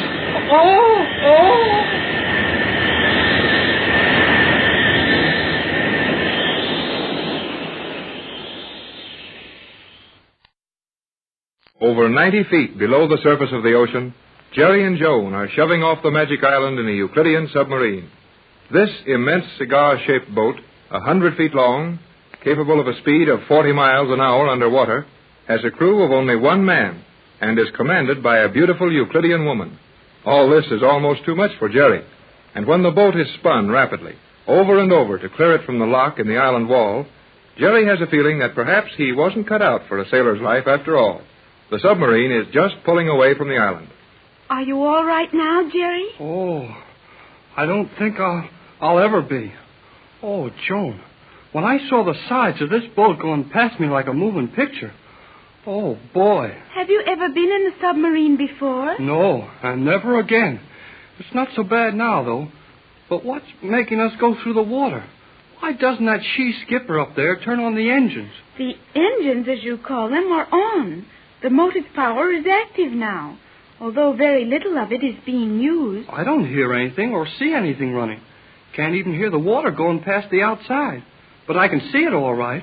The motive power is a gas, a very powerful explosive gas generated in those tanks and blown out through exhaust pipes. But they couldn't carry much gas in those tanks. How far can this boat cruise on the gas they've got aboard now? I do not know how many cubes of the solidified gas the commander is carrying, but I have known one of these boats to run from Euclidia to York, California, and return. What? 8,000 miles without refueling? Yes, Jerry. Is that so much more than your boats will do? I wouldn't even tell you what's the best our boats will do after that. 8,000 miles on the water. At what speed? I think the regular cruising speed does not exceed 30 knots per hour. Oh, that's too bad. The regular cruising speed of a boat in 15 fathoms of water is only 30 miles an hour. What holds it back? Is that not good, Jerry? Look, Joan, I wouldn't kid you. It's so good that nobody in our world even dreams about such things. We put them in nice, big, strong houses and take care of them if they talk like that. Hey, look at the shadow coming down through the water. Is that a whale? Of course not. That is the shadow of one of the battleships overhead. Had you forgotten we are under a fleet of ships maneuvering? Oh, yeah. Well, I forgot a lot of things when I got into this boat. Gee, right over our heads is a fleet of battleships, maybe from the United States, though any other country would do just as well. And here we are. No way in the world to get word to them. And this woman commander has taken us out to capture your mother's other boat. Yes, Jerry, and you must be very careful what you say and do. The commander is a very hard woman, and SE-1, the submarine engineer, is nothing but a human machine. You will find no sympathy or kindness if you cross either of them. Your mother felt pretty bad when Captain Bradford ordered me to go on the submarine. But, well, I guess Tex knew what he was doing. Captain Bradford has great faith in you, Jerry, and he knows you will find a way to warn Johnson of our coming, if there is a way. But there isn't. And I can tell you, from the looks of this thing here, there isn't going to be. And even if I could warn Johnson, what could I tell him? If he could only get away from here, his boat will travel faster on the surface than this one under it. Yeah. But if I scare him away, even if I could, it might be the worst thing in the world to do. I do not see why, Jerry. Because it'll take that pigeon 3 or 4 hours more to get to his boat. And if the pigeon is lost, we can't do a thing. Our only chance is to find Johnson and have him stay as close as he is and hope the pigeon gets to him before we do.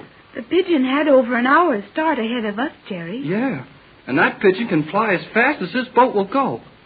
But when Johnson won't have time to do anything before the boat catches him. It all seems very hopeless, Jerry. But something may give us a chance to aid Mr. Johnson. I'm getting tired of G47 and all his men never making a mistake. I bet if we could use our heads a little, we could figure some way to outsmart that girl up there in the control seat. It would not be wise to try it. Gee, she heard me. Of course, Jerry. These submarines are covered by a system of microphones and amplifiers. When will you learn that there is no privacy among the Euclideans? Well, can we come up and talk to you, Commander? You may speak to me from there if you have anything to say. I got plenty to say. Proceed. Well, forget it. It would be as well for you to forget it. Please, Jerry, do not try to say anything more. J12C to J24Y. Johnson! Yes, Jerry. On the radio in the south. J24Y. Hello, J24. Hello. Must have a report from you, J24Y. Will stop sending and change course if no answer to this call. J12C to J24Y. What can I do now, Joan? You will come up here to the control section at once. Do as she asks, Jerry. I will stay here. But, Joan... I know best, Jerry. I would have been asked to come up if I had been wanted. Hurry, you fool. I'm coming. Sit tight, Joan, and don't worry. Be careful, Jerry. Do exactly as the commander tells you. Be very careful, Jerry.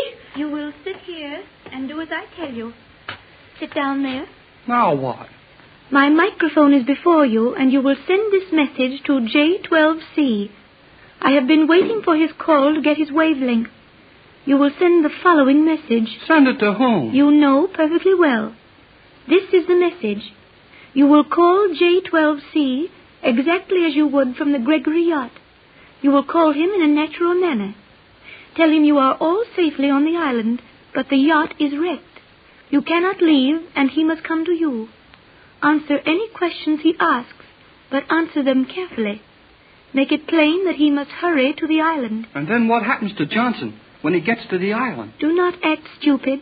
You know as well as I that Johnson has the material aboard for compounding Captain Bradford's formula, and that a pigeon left your yacht with instructions to Johnson as to how to use the formula to attack Euclidia.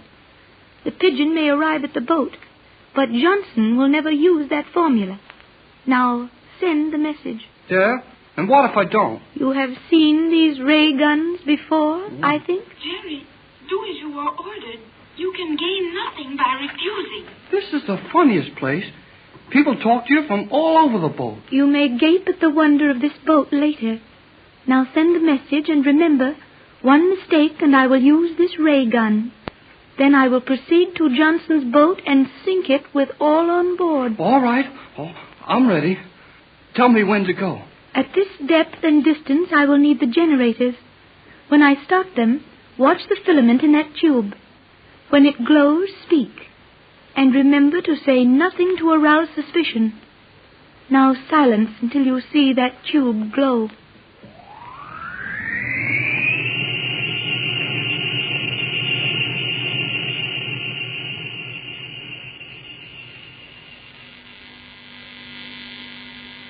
Now, you just take it easy, Pat. There's nothing we can do to help those kids out there in the submarine. And no way to get word to Johnson. Oh, but Tex, just to sit here in this useless radio cabin. Hold it, Pat. Listen. Is that coming out of the radio, Tex? Yeah, funny, too. It's on Johnson's private wavelength. He hasn't got any power on board that you could hear building up like that. Perhaps something's happened to his boat. I don't know. Since that last message of his saying he would change his course, I don't know what to expect. To J12C. J24Y calling J12C. Hello, J12. Hello, J12. Tex, it's Jerry calling Johnson. Yes, and I don't like it. Jerry's in that submarine. I'll bet they're making him call Johnson. J12C. Hello, J12. Jerry Hall on J24Y. Calling J12C. Johnson doesn't answer. He may be out of the cabin for a minute. Remember, he's been trying to get us for days without an answer. Yes, of course. What can be going on in that submarine? Jones. Oh, if Jones all right, I won't mind so much. Hello, Jerry. J12C to J24Y. Go ahead, J24Y. Go ahead. I have a message for you, J12C, from Captain Bradford. We are safe on the island at position as given you before. Our transmitter has been out of order. Could not talk to you, but have heard all your messages. Yacht is completely wrecked. Cannot leave island. You must come to rescue. Island position, latitude 29 degrees south, longitude 124 degrees 30 minutes west. Hurry to the island.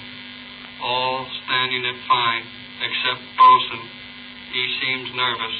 We'll be glad to see you. Come at once. Okay, J24Y. Okay, Jerry Hall. Coming at once. My position now is 25 degrees south, 124 west. Should raise you in less than 6 hours. 73 to all on board. Johnson. Oh, Tex. Jerry is bringing Johnson right into all this. I know it, Pat, but there isn't anything else you can do. I can imagine every move they're making on board that submarine. Jerry's sitting there with one of those ray guns in his back while he sends a message as G-47 or one of his assistants directs. But the pigeon with the message to Johnson. Tex, it will get to Johnson's boat just too late to do any good. That's the part of it that's going to come out all right. I don't know just how, but it will. How can you say that? You know the pigeon will get to Johnson's boat only an hour or two before he meets the submarine. And Johnson doesn't even know the pigeon is... Why, Tex. Jerry's message. Right, Pat. Jerry said the bosun was nervous. That's enough for Johnson. He'll know the bosun's flying out there somewhere with a message for him. He'll know there was something wrong with the message Jerry sent. I wonder if Joan is all right on that submarine. Joan's all right as long as Jerry is. He'll take care of her. But how much could either of them do against the power of G-47 if he wanted to do something to them? Not much, of course. But G-47 won't do anything to one of us until he gets his hands on my formula. We're safe until then. He'll have the formula as soon as he gets Johnson's boat and the message off the pigeon. No, he won't. What?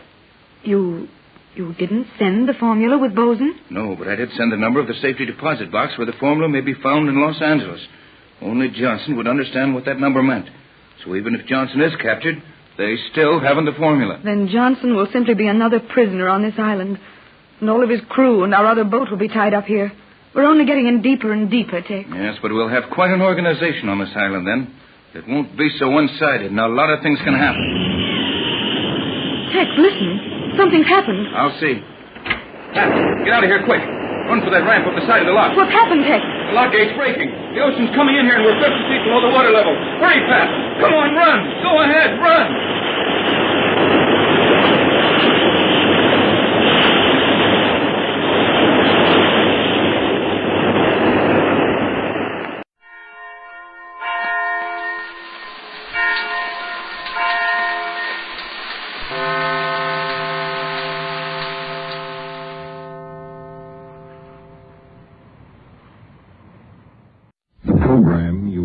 To hear is fiction, science fiction. We make no guarantees, however, how long it will remain fiction. Exploring tomorrow.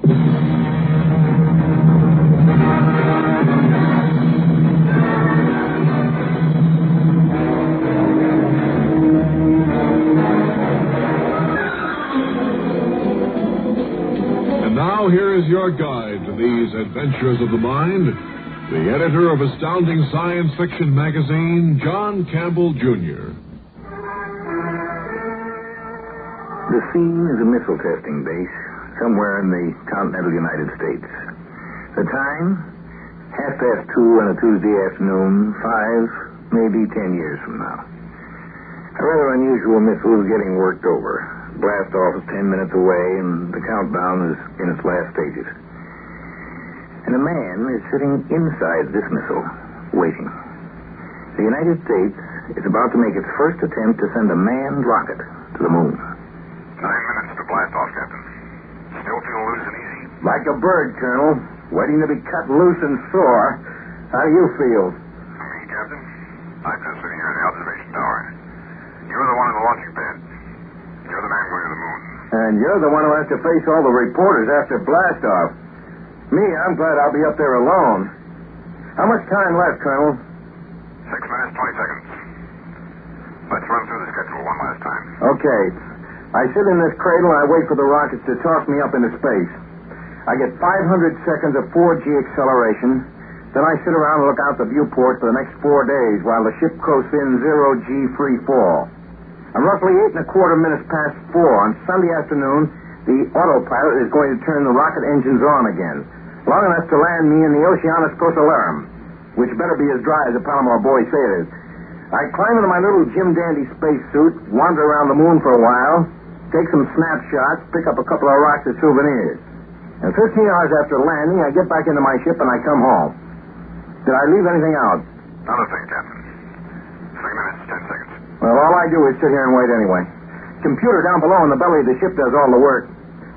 Me, Mike Wellman, first man on the moon. Maybe, anyway. What do you mean, maybe? The ship's been tested thoroughly. There's no possibility of... A blow-up? No, go ahead. Don't be afraid to say it. I wasn't talking about that. The odds are pretty good that this bird is going to get me there. Only thing I'm wondering about is whether someone else is going to get there ahead of me. I'd hate to find a big vodka party going on when I get there. 90 seconds. They're clearing the launching pad, Captain. We better break contact now. Good luck. The next time I hear from you, it's going to be from space. Sure, Colonel. I'll report as soon as I'm in free fall. Then radio messages every 4 hours. You won't forget about those baseball scores, will you? Scores. 30 seconds, Captain. And all America is rooting for you. And I'm rooting for the Dodgers. So long, Colonel. See you next week when I get back. 10, 9, 8, 7, 6, 5, 4, 3, 2, 1, mark.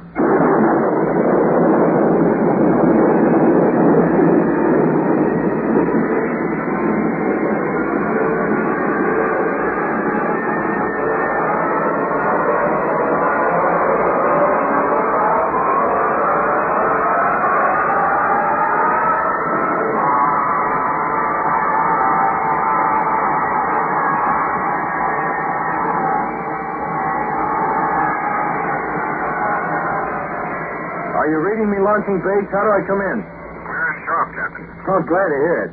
Okay, ship's time, 1,452 hours. Blast off went fine from this end. I got through acceleration good enough. 4 Gs isn't much fun, but I don't mind it in 8-minute stretches. The ship's in free fall now, no gravity at all. And it's weird, all right. Even after all those hours in the training chamber, I still feel a little strange. Very quiet up here. Nice. Man really can think here. And the view is really something. Where do you see the photos? How about the psychological reaction? You don't feel cut off? Me? A guy whose idea of heaven is being alone with some books? Colonel, I like it up here. The psych test said I was an introvert, didn't they? Well, not really. Just sort of solitary-minded. Same thing. Well, it's us solitary-minded people who are going to be your spacemen, Colonel. We don't mind the loneliness. Listen, Colonel, how are the cosmic ray readings coming through? Perfect. All the equipment seems to be functioning. Including the pilot. Or rather, the live cargo, because that's all I really am. Okay, Colonel, I got a few odd jobs to do on board. I'll be talking to you again in 4 hours. Over.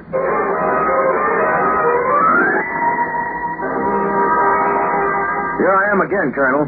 2 days out, still no sweat.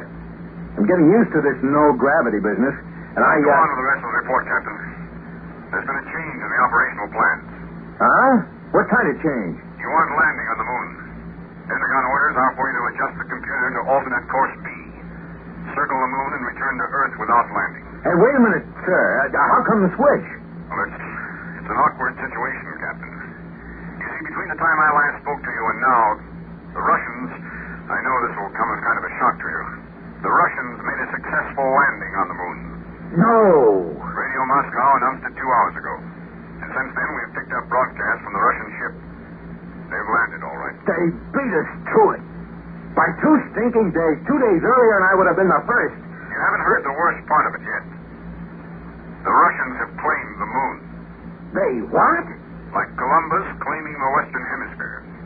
We're putting up a yell, of course, but there just isn't any precedent for this kind of thing. The UN is meeting to decide whether they have any right to. So this is why I can't land, huh? The Russians say they'll regard any lunar landing as trespassing on their property. We can't risk an incident, of course. So for the time being, we're going to hold back and wait till the legal aspect of this business is worked out. So I can't land.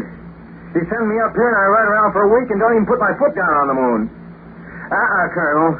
Russia doesn't own the moon, no matter what they say. Captain Woman. I'm sorry, Colonel. I'm more than halfway there, and I'm darned if I'm going to miss my chance. I'm going to land, sir. Well, then, listen to me. You can't disobey orders. Yes, I can, sir. I'm landing. Over and out.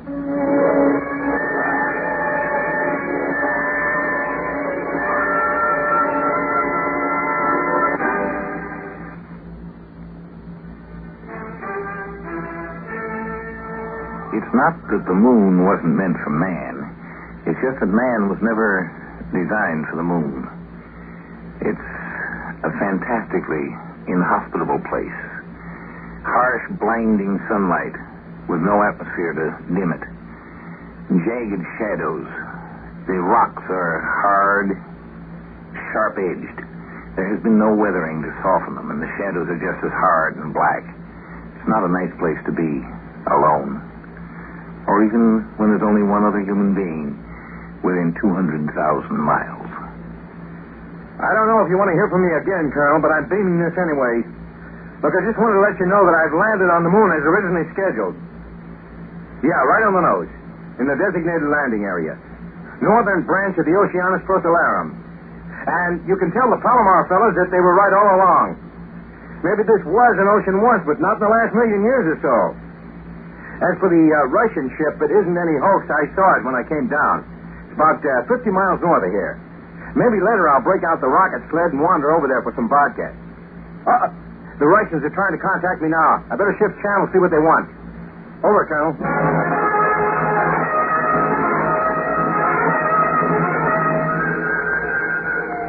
Come on in, Ivan. Да, нет, товарищ, ничего. I'm afraid that uses up my Russian vocabulary, Ivan. How's your English?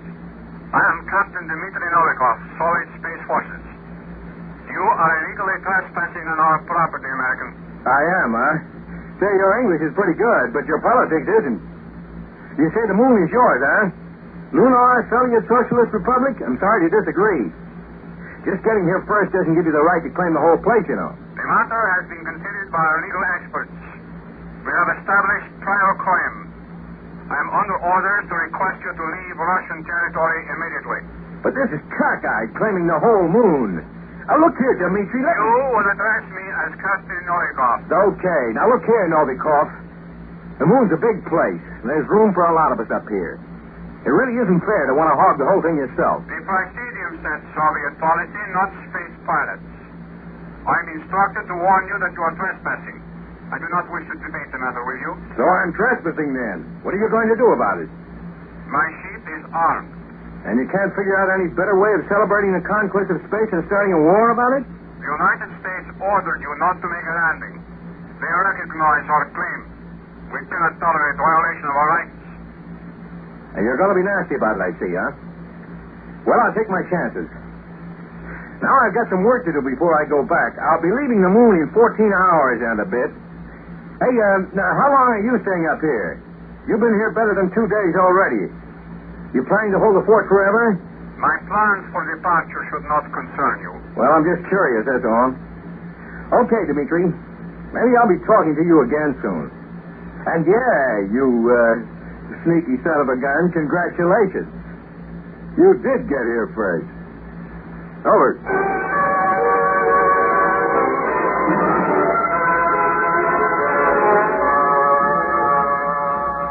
Come in, launching base. You hear me? We're getting you, Wellman. We read you. Look, I just had a little chat with the Ruski. There seems to be only one of them. He gave me some malarkey about firing on me if I don't clear off the moon right away. Wellman, you insubordinate idiot, you're liable to touch off a war over this moon trip. Well, what was I supposed to do? Smile politely and turn back just because they got here first? You think they have any right to claim the moon? Of course not, but that's not the point.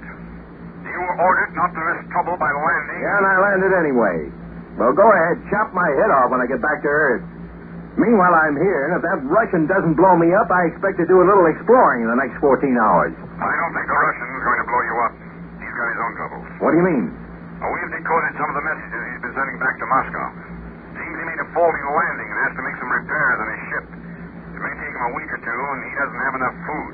Russia may be crowing about claiming the moon, but it's going to look bad for them if their spaceman can't get back. Starved to death. Yeah, that would be rough. Maybe I better call him back and see if I can help him out. Well, then leave him alone. He's a Russian. He's a human being. And so am I.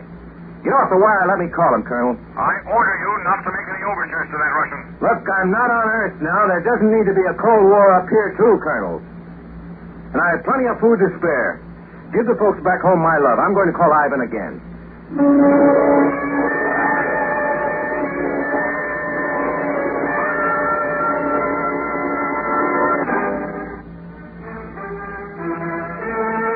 You know, it's one thing to make a claim to say, this is mine.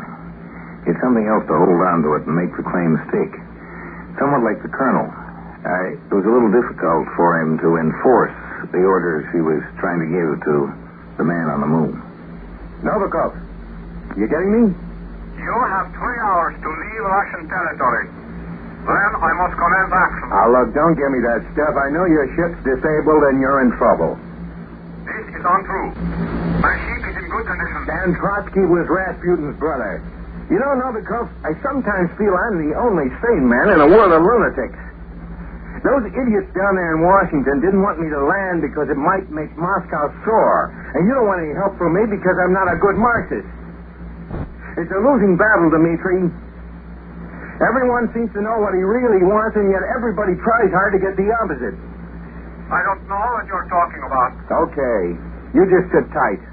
I'm going to launch the rocket sled and get over your way with a couple of cartons of provisions. If you won't take food from a lackey of Wall Street, that's your business. I'm coming over anyway.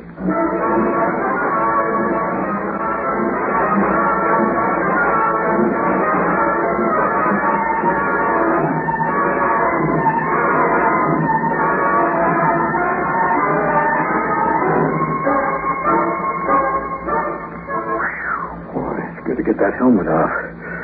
Hello, Novikov. My name's Mike Wellman. Why have you done this? What trick are you playing? Listen, friend, all I'm doing is bringing some of my spare food. Nothing up my sleeve at all. I do not understand that. Up my sleeve? It's a decadent capitalist idiom. It means I'm not trying to fool you. The supplies are out on the rocket sled. Get into your suit and let's bag them in. I said I would fire on you. And you bring me food? Yeah, silly, isn't it? But they told me they picked up your messages to Moscow. That you were going to be stuck here a few weeks for repairs. I was not telling the truth. This ship will never take off again. The rear rocket tubes are hopelessly crumpled. The fuel field lines are severed. It was a very poor landing. I gave incorrect data to the computers. And you told them you could fix it? They do not like to receive news of failure. Leave me alone, American. Take your food and go away. Hey, what are you going to eat? Rocks? There won't be a rescue ship up here for a month, at least. There will be no rescue ship for me. I do not deserve rescue. You just sit up here and starve to death? I made a faulty landing. I cannot return to my country now. Then I disobeyed orders. I wasn't supposed to land because the moon is red property now. But the only Russian here is stranded, helpless. Do not mock me. I'm not. There's a fine bunch of spacemen you and me are. You smash up your ship, and I disobey half my orders. But I'm glad I disobeyed anyway. At least there'll be one practical result of my trip. I'll be saving a man's life. You? Sure. You're coming back with me to Earth. We can jettison some of the meters and stuff and make room for you. I bet you don't weigh more than 150. We can manage. Sure. But save the butts for later. And if you're trying to argue me out of it, I'll slug you.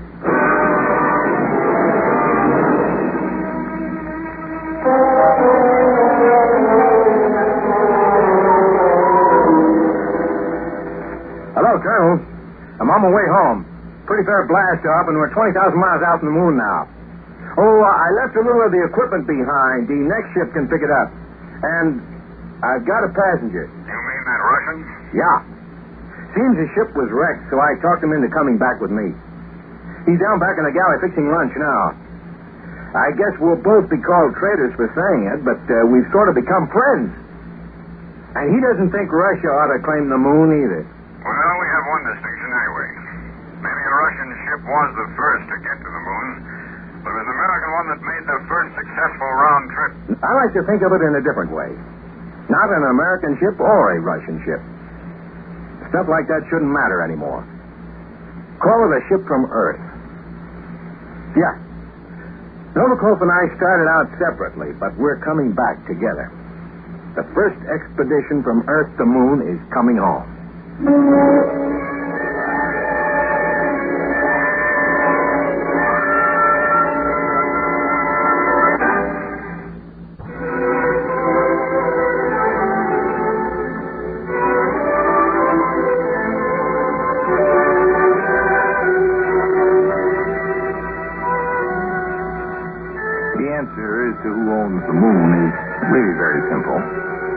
To man, of course. To mankind. Earth is really a twin planet. No other planet we know of has a moon that's practically as big as the planet itself. The moon is Earth's smaller sister, and it, like the Earth, belongs to man. We earned it. We worked for it. For 3 billions of years, we have been evolving and struggling and growing. The next growth is out to the moon. We're on our way.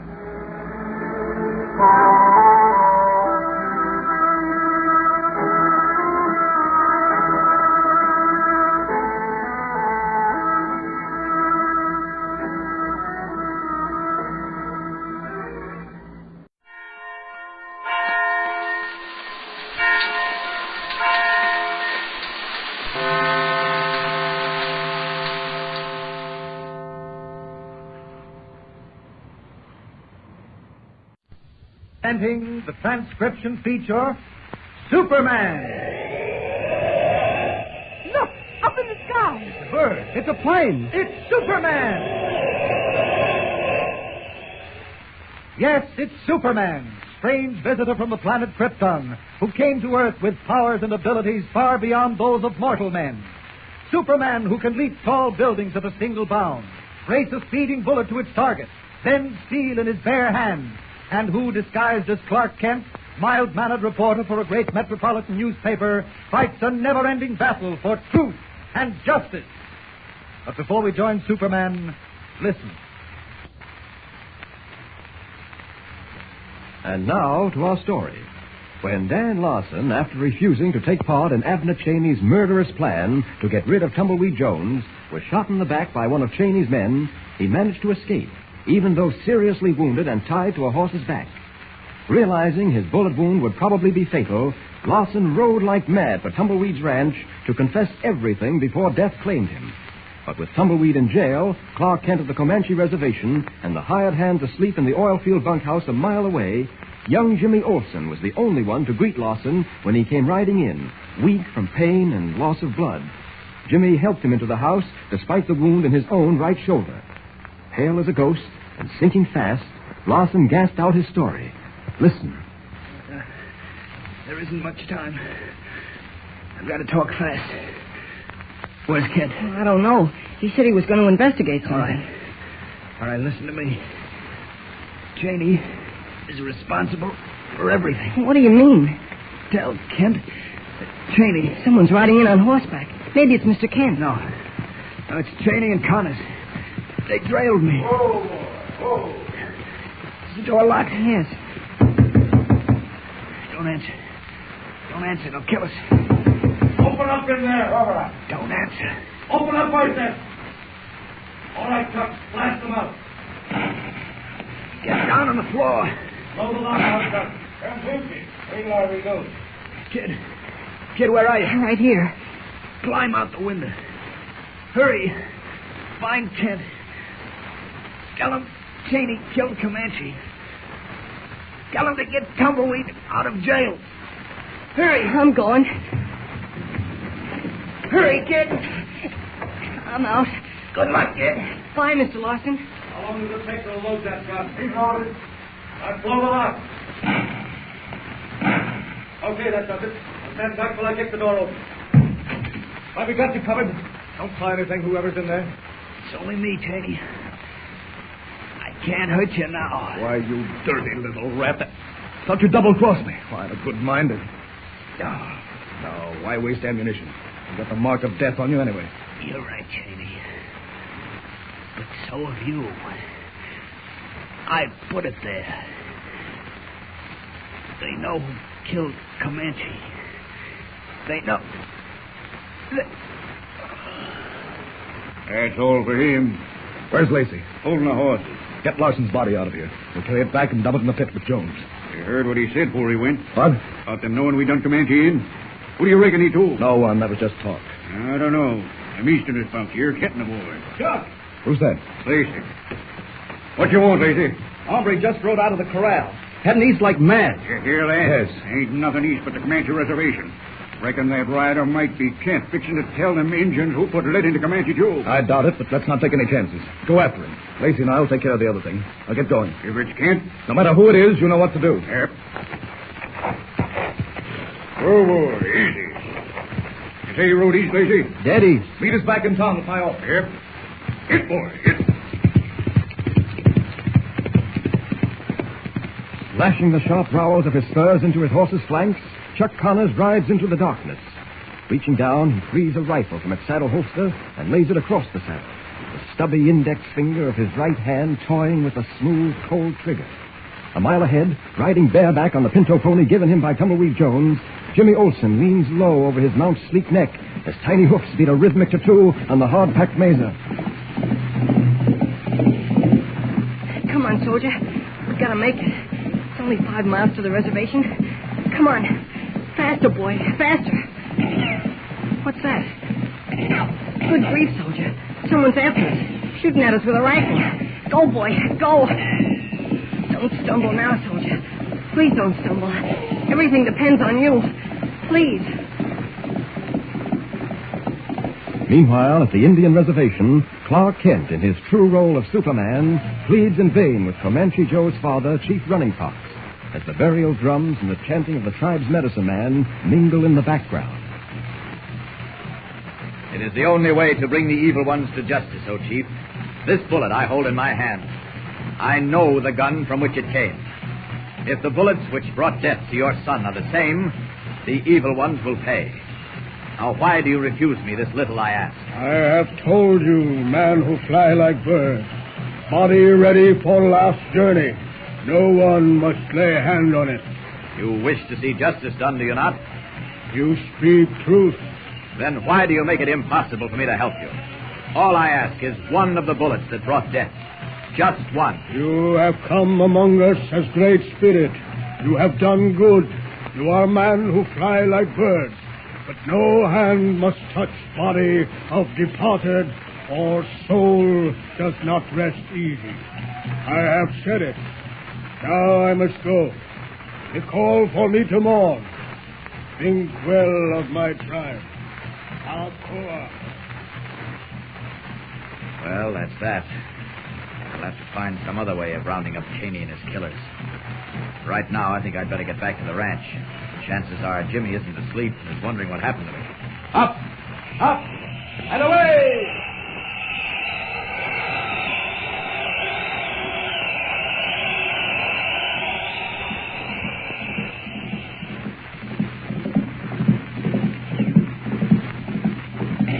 Steady, soldier. Steady. Not much further to go. The light up ahead is the Comanche campfire. We'll make it. Shots are getting close. Too close. Come on, soldier. Give it all you've got. All you've got. Ears laid back and eyes straining through the darkness, the gallant little pony drives on, unaware that danger lurks ahead. Danger in the form of a gopher hole dug deep into the mesa. Suddenly, the pony's right foreleg sinks deep. A scream of animal pain, and Jimmy, losing his grip on the bare back, pitches forward over the pony's lowered head, strikes the hard-packed ground with his injured shoulder, and in the black agony that follows, loses consciousness. Then the thunder of hoofbeats draws near.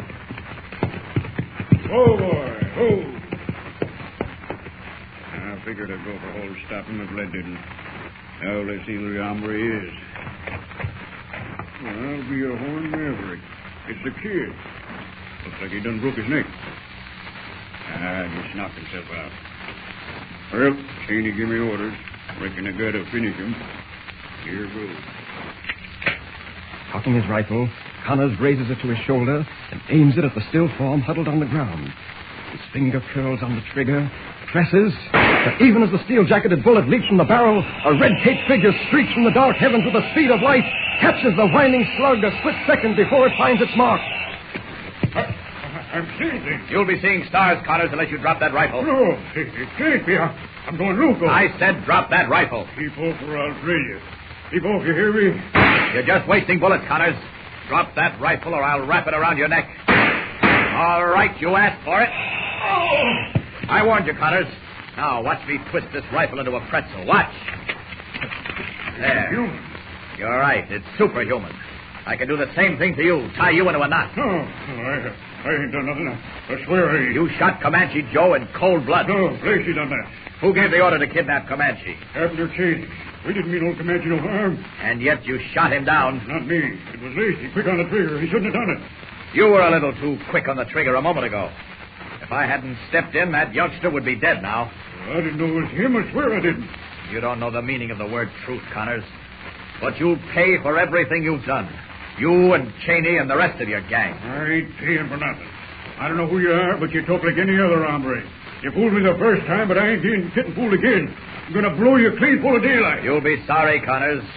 You saw what happened to that rifle, didn't you? This time I'll break more than that revolver in your hand. Now drop it. Well, I see you can't be trusted with guns. Sweet dreams, Connors. Yeah. I should have done that a long time ago. Soldier. Uh-oh. Soldier. Jimmy's coming too. Don't Well, kill me, Soldier. I'd better change to Clark Kent. Go, boy. Go. Easy, Jim. Easy now. Everything's all right. Someone was shooting. Soldier tripped. Where were you headed, Jimmy? The reservation. Mr. Kent. It's you. Yes, Jim, it is. I was going for help. Tumbleweed needs help. Tumbleweed? Yes. Lawson said to get him out of jail quickly. Jimmy, try and think clearly. What happened? Lawson came to the ranch. He was wounded. Yes? He said to tell you Tumbleweed was in danger. What? Jim, do you feel strong enough to ride? How can I? Soldier broke his leg. Where is he? He's over there, resting on his side. We'll take care of him later. I've got another horse here. I'll lift you into the saddle. Now, you get to the ranch, wake the boys up, and tell them to watch things until I return. Well, where are you going? To see what's wrong at the jail. Here, come on now. Put your arm around my neck. Attaboy. Easy. There you go. All right, now up into the saddle. There. Now, are you sure you can ride? I think so. Okay, Jim. I'll see you soon. Get, boy. Get. Tumbleweed in trouble. Superman will fix that. I'll take our friend Connors with me. There we are. Up, up, and away! Will Superman be too late to save his cowboy friend from death in the quicksand pit? At this very moment, Abner Cheney and his hired killer are nearing the deadly pit with Tumbleweed roped to the back of a horse. Every minute counts now, so don't forget to be with us for the next episode. Tune in and listen with Superman. Don't forget, tune in again for the next thrilling episode with Superman. Look, up in the sky. It's a bird. It's a plane. It's Superman. Superman is a copyrighted feature appearing in Action Comics magazine. Presenting the transcription feature, Superman. Look, up in the sky. It's a bird. It's a plane. It's Superman. Yes, it's Superman, strange visitor from the planet Krypton, who came to Earth with powers and abilities far beyond those of mortal men. Superman, who can leap tall buildings at a single bound, race a speeding bullet to its target, bend steel in his bare hands, and who, disguised as Clark Kent, mild-mannered reporter for a great metropolitan newspaper, fights a never-ending battle for truth and justice. And now to our story. When Jimmy Olsen mounted his pony Soldier and started for the Comanche Indian Reservation to get help, Chuck Connors, one of Abner Cheney's henchmen, rode after him. A mile from the reservation, the pony stepped into a gopher hole. Jimmy was thrown on his injured shoulder and fainted. Connors, riding up, drew a bead on the unconscious figure with his rifle and pulled the trigger. Suddenly, there was a burst of wind, and Superman, returning from the reservation, winged out of the sky and turned the bullet aside an instant before it reached its mark. From Jimmy, Kent learned that Tumbleweed was in trouble. Sending Jimmy back to the ranch on Chuck Connors' horse, Kent, again making use of his amazing powers of flight, lifted Connors in his arms and started for the town of Lost Valley. Listen. Tumbleweed in trouble. What can that mean? I'd never forgive myself if anything should happen to him. Well, I'll find out soon enough. Faster! Faster! But even as Superman streaks for the tiny cluster of lights that mark the booming oil town, 3 horses are moving slowly across the dark mesa. One of them, a tired, broken-down mare, carries the corpse of Dan Lawson and the bound figure of Tumbleweed Jones. The others are ridden by Abner Cheney and his light-fingered gunman, Lacey. Approaching the rock-strewn bed of a dry stream, Cheney draws rein. Oh, boy. Hold up a minute, Lacey. Oh, boy. No use my trailing along any further, Lacey. I'll ride back into town. The pit's just up ahead. You know what to do. I'd kind of like company. Company? What for? Well, I reckon he figures dumping a feller in a quicksand pit's lonesome work. Ain't that it, Lacey? Quiet or I'll cut this whip across your mouth. Not if my hands wasn't tied, Mr. Cheney. No, sir. Get going, Lacey. I'll meet you back in town. Get up. Well, it looks like he kind of pulled stakes on us, don't it, Lacey? Figure he got cold feet? I ain't paid to do no figuring. I reckon not. Killing's your specialty, ain't it? From what I hear, you got an awful easy trigger finger. It'll string you up one of these days. You're trying to get me rattled, Tumbleweed. You're showing the wrong plug. Come on, I ain't got time for no palaver. Your pa was a right decent hombre, Lacey. I reckon it'd kind of trouble him if he knew how his boy's carrying on. Funny how some folks will shy clear of the straight and narrow, preferring to take a twisted trail. When as any hombre knows who ain't lacking a brain, the straight and narrow is the short way. Says so in the books, right down in black and white. You ever come across it, Lacey? No, and I ain't aiming to, neither. Whoa, up there. Well, I reckon this is as far as we go. That's the old quicksand pit up ahead, ain't it, Lacey? You got eyes in your head. Yeah, but I can't hardly believe them. What are you talking about? It ain't old Bill Kendrick's boy Lacey a-riding with me. If it was, he wouldn't be sitting where he is now, fixing to take another hombre's life. That kind of talk don't mean nothing to me. I'm getting paid to do a job. Gonna get done, talk or no talk. Get around there, you flea-bitten plug. Hold on a minute, Lacey. You gotta give me a chance to pray. When is praying something you do regular? Getting dropped into quicksand pits ain't exactly regular, Lacey. I figure it calls for something special. All right, go ahead, but make it fast. Take my hat off, Lacey, if you don't mind. Much obliged. Now, let's see. I reckon there ain't no need of praying for myself. That's what I figured. Hold on, Lacey. I ain't through. Well, get going. Well, now, let's see. Mr. Lord, I'm a-setting out here on a spavin' old mare. Getting ready to pull stakes for good. Lacey Kendrick's sitting here with me. I reckon he ain't feeling so chipper. I reckon he'd leave get his hands washed for this business. Now, I don't want you to be too hard on Lacey, Mr. Lord. His pa and me was good friends. And many's the time we busted steers out of the same herd. In the still, unbroken quiet of the maze of darkness, Tumbleweed offers up a holy prayer for Lacey Kendrick. A prayer that asks forgiveness in the face of death. Meanwhile, back at Lost Valley, Superman has searched every cell in the small-town jail without finding a trace of Tumbleweed. Frantically, he tries to awaken Chuck Connors from his state of unconsciousness. Connors. Wake up, Connors. I must have hit him harder than I intended to. He's been out for 20 minutes. Connors! Up on your feet. Come on. Now open your eyes. What hit me? Connors, where's Tumbleweed? Connors, stand up. Where's Tumbleweed? What business is it of yours? What? Cheney. I don't think we've met before. I don't seem to recall that fancy dress costume. We've met, Cheney, under slightly different circumstances. May I suggest that you get rid of that gun in your hand? It's about as much use to you as a matchstick. Pretty sure of yourself, aren't you? Who are you? What are you doing here? I'll ask the questions. Where's Tumbleweed Jones? How should I know? I'll give you 5 seconds to remember. Don't make me laugh. Your time is up. Stand back, you fool. Or you'll what, Mr. Cheney? Killing me. Breaking my back. Where's Tumbleweed?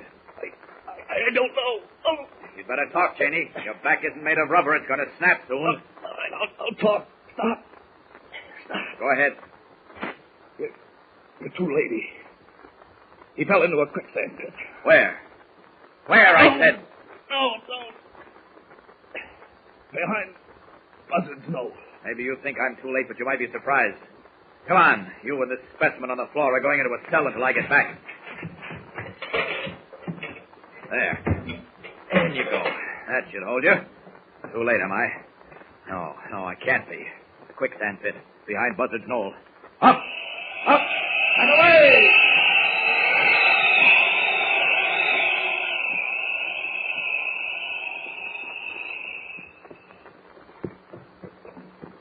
Oh, please tell me how Superman pulls out of the quicksand pit, Tumbleweed. Shucks, Jim. I told you 6 times if I told you once. Well, I know, but I like to hear about it. Jimmy, enough is enough. Well, once more, and that's quit. All right, Jim? Okay. Well, I was a-sitting there, praying a mite for Lacey, when all of a sudden, something hit him like a bolt out of the sky. His horse reared up, and his whip come down hard on the rump of the mare I was roped to, almost like he had to get it over with. Well, the mare bolted and headed for the pit. I tried to knee her over, but she kept on a-going, right into the pit. All I could feel was that quicksand sucking down over me. I figured it was the end, when sudden like something grabbed a hold of me and lifted me and the mare clean out of that muck. It was Superman. Yep. Oh, gosh. Someday I'd like to know who he really is and how he happens to be so strong. Oh, maybe someday you will, Jimmy. Whoa, Nancy, whoa. Well, here's my archery range. You can let the horses graze free while I give you a lesson in how to draw a bow. I can't shoot with this bad shoulder. Well, you can pick up the rudiments, Jim. Now, that there first target is set at 30 yards. Now watch while I hit that bullseye, plumb in the middle. Wait. Beating you, Jim? Look, 2 riders coming this way. Isn't one of them Chuck Connors? Gosh, he'll... Settle down, Jim. But Tumbleweed, Jimmy's right. It's Connors and Lacey. Well, it sure is. Hiya, Chuck. Hi, Lacey. We're heading to the ranch, Tumbleweed. Sure is powerful decent of you to fix things. We ain't never going to forget it, Tumbleweed. Get along now, both of you. Wasting time and my money. Yes. What's the meaning of this, Tumbleweed? Meaning? Yes, meaning. Where are they going? Back to work on the ranch. You see, I figured Abner Cheney got 'em kind of twisted. They're good boys, both on 'em, so now that Cheney's put away, I figure there ain't no use trampling on Chuck and Lacey. So I up and hired 'em. Of course, I had to guarantee the sheriff they ain't going to get into no more mischief. Now, watch me shoot this arrow. Bullseye. Mind fetching that arrow, Mr. Kent? No, not at all. Now, here, Jim. See this big bow? Uh-huh. Fella made it up back home a few years ago, and no man's ever been able to draw it. We're going to give it to Mr. Kent for a joke. What do you say? Well, sure. Here he comes. That was a bullseye, all right. Why, much obliged. Now it's your turn, Mr. Kent. Oh. Yeah, try this bow. It's more your size. All right. Now, what do I do? What are you giggling about, young man? Oh, nothing. Here you are, Mr. Kent. Now, knock your arrow. Yeah. What? Oh, that means fit your arrow to the string. Oh. Set your legs this way and draw. Okay, I'll try. Will you stop giggling? I'm sorry. Go ahead, Mr. Kent. Draw. Okay. Gosh, he's bending it. Shoot me for a coyote. Go ahead, Mr. Kent. Let her fly. Missed the target, but not by much. I'll get the arrow. Well, Jim and me tried to pull a joke on you, Mr. Kent. No man's ever been able to draw that there bow. You got a powerful arm. Mr. Kent, Tumbleweed. What is it, Jimmy? Come here, hurry. Now, what do you suppose is ailing him now? Oh, probably nothing. Look what I found. What is it? A hand-beaten silver arrow. The arrow you shot landed in this gopher hole, Mr. Kent. And when I stuck my hand in to get it, I found that. There's a date on it and some writing. Let me see. 1855. What's the writing, Mr. Kent? Hard to make out. I shot this arrow into the air. 'Twill fall to earth I know not where. Oh, that's taken from a poem, isn't it? Yes, one of Henry Wadsworth Longfellow's poems. Nothing else on it? Yeah, there are 2 more lines. Now, wait, let's see. If he who finds this has no fear, he'll search the stream 'neath the galloping steer. Well, it looks like Jimmy has stumbled on something very interesting. To whom does the silver arrow belong? And what is the meaning of the mysterious verse engraved on it? You can be sure Clark Kent, Jimmy, and Tumbleweed are going to make every effort to find out. So don't miss a single thrilling episode. Tune in and follow the story with Superman. Don't forget, tune in again for the next thrilling episode with Superman. Look, up in the sky. It's a bird. It's a plane. It's Superman. Superman is a copyrighted feature appearing in Action Comics magazine.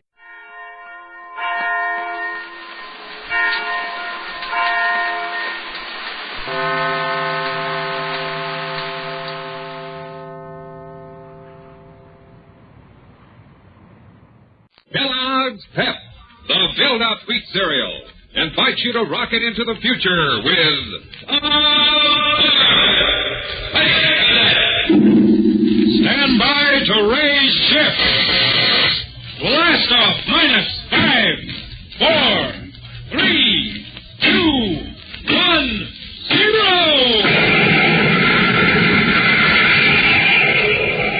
As rolling rockets blast off the distant planets and far-flung stars, we take you to the age of the conquest of space with...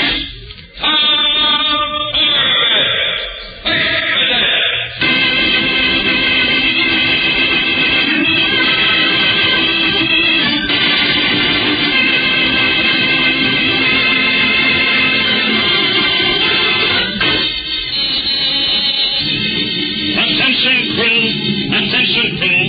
We are clearing the asteroid belt. Resume scanner watch for Captain Parker and the missing rocket scout. Attention, crew.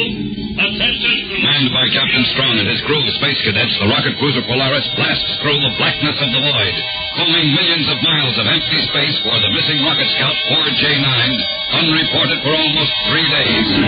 On the control deck, Tom, Corbett, and his skipper guide their powerful ship on an erratic search orbit, tracking down every target on the radar scanners, checking every wandering meteor. But as the hours pass, the search seems to grow more and more hopeless, and the reports from Roger Manning on the radar bridge topside become more and more discouraging.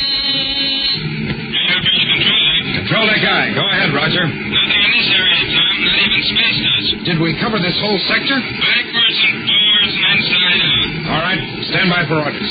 Captain Strong. I heard him, Tom. Let me speak to him. Right, sir. Here's the skipper, Rog. Hello, Manning. Yes, sir. Where are we now? Approaching the orbit of Jupiter, 3 degrees above the planet of ecliptic. All right. Rack up a new heading toward Ganymede and get it down to me. Yes, sir. 2 shakes of a spaceworms island. Good job. Tom, call Astro and tell him to cut speed to 1/4. Aye, sir. Control deck to power deck. Check in. Already got it. User off, Astro. 1/4 space speed. You done anything? No, Astro. Preparing to change course. Oh, okay. 1/4 is... 1/4 as ordered, Tom. Right. Listen, Tom. What? How long are we going to look for this needle? Space is an awful big haystack. I know, but I guess we'll search until we're sure of one thing. What's that? That Captain Parker is either alive or dead.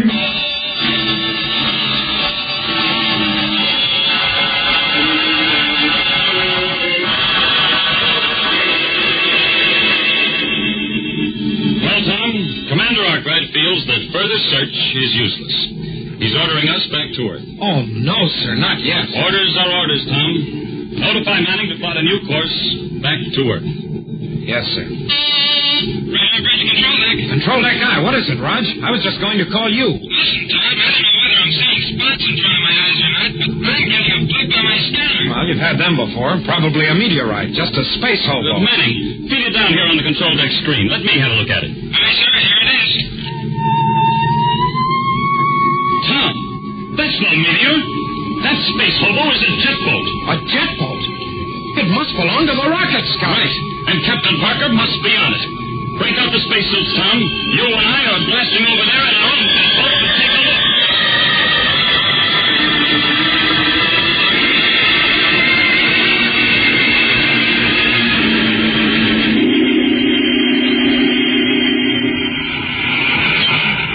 Steady, Tom. We're coming alongside. Give me braking rockets full. Braking rockets full. 2 degrees starboard. Aye, sir. Steady now. Coming up on her. Magnetic couplers. Nice work, Tom. Our airlocks are in conjunction. Cut all jet power. All ready to go aboard, sir. Right. I'll open the airlocks. I'll open the other portal, sir. Right. Okay, sir. We can climb in. Come on. Be careful, Tom.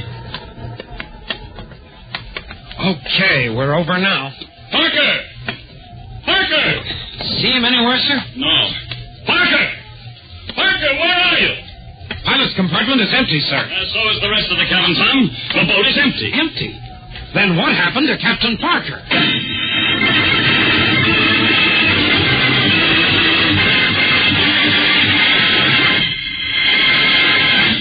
return to the exciting adventures of Tom Corbett, Space Cadet, in just a moment, so stand by. Hear that? Do you know what that sound is? It's a pioneer of the skies striking out for new worlds to conquer. You're listening to the blazing roar of a jet plane. You fellas and girls, when you grow up, there will be new frontiers to conquer, new challenges, new discoveries in the air age of tomorrow. When the time comes, will you have what it takes to be a jet pilot? Well, the smart thing to do is to start your training now. Learn all the different kinds of jets. And what's more important, keep yourself in top-notch trim. That's where Kellogg's Pep can help you. Kellogg's Pep is more than just a swell-tasting cereal. Kellogg's Pep supplies you with important food values. Food values you need to keep yourself in top-notch shape. And that's why it's so smart to make sure you eat Kellogg's Pep every single morning. Because Kellogg's Pep gives you more of those builder-upper food values than any other wheat-flake cereal. And Pep gives you real flavor, too. A flavor that keeps you coming back for more. Ask Mom to start serving Kellogg's Pep first thing tomorrow. Help yourself to get set for your future by helping yourself to the better-than-ever build-up wheat cereal, Kellogg's Pep. P-E-P. Pep. And stay tuned for the big news about the swell prize you get in every package of Kellogg's Pep.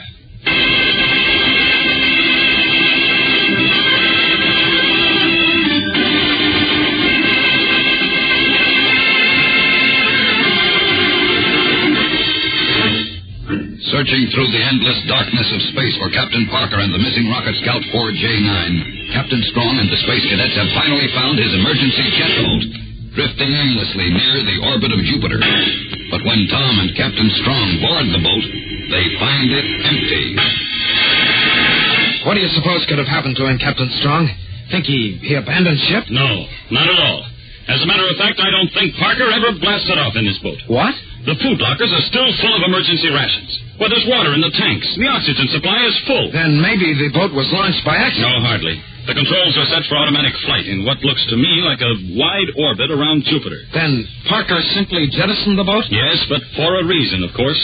He was leaving it as a sort of marker or signpost. Hey, not bad. But then he should have left some kind of a message. Well, he did.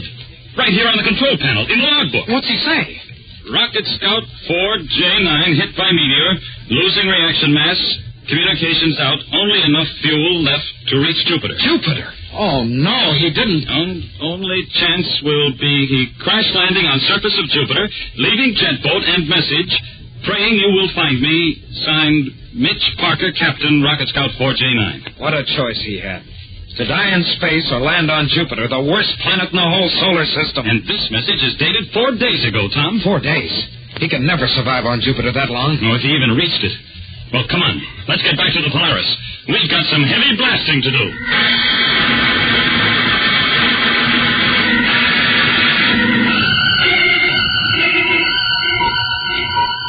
Hey, Roger. Roger. Yeah, what do you want, Astro? Any word from the skipper and Tom? They've been on that jet boat for 15 minutes now. I'll say there's word. The skipper just called me. They're on the way back, and he's ordered me to rack up a new heading. Straight for Jupiter. Jupiter? Oh, no. After all the times they've told us to avoid that planet like a plague? Manning, have you got that heading? Oh, yes, Captain Strong, but, But what, Manning? Well, you're not serious, are you, sir? We're really going to land on Jupiter? Now, look, Captain Parker had to sit down on Jupiter. I'm sure he would have preferred a nice, warm, civilized place like Earth or Venus or Mars, but he had no choice. And if by some remote miracle he's been able to survive the storms, cold, and the miserable freezing nights, we're going to find him. Is that clear? Yes, sir. Sure is, sir. Then man your stations. We blast in 1 minute.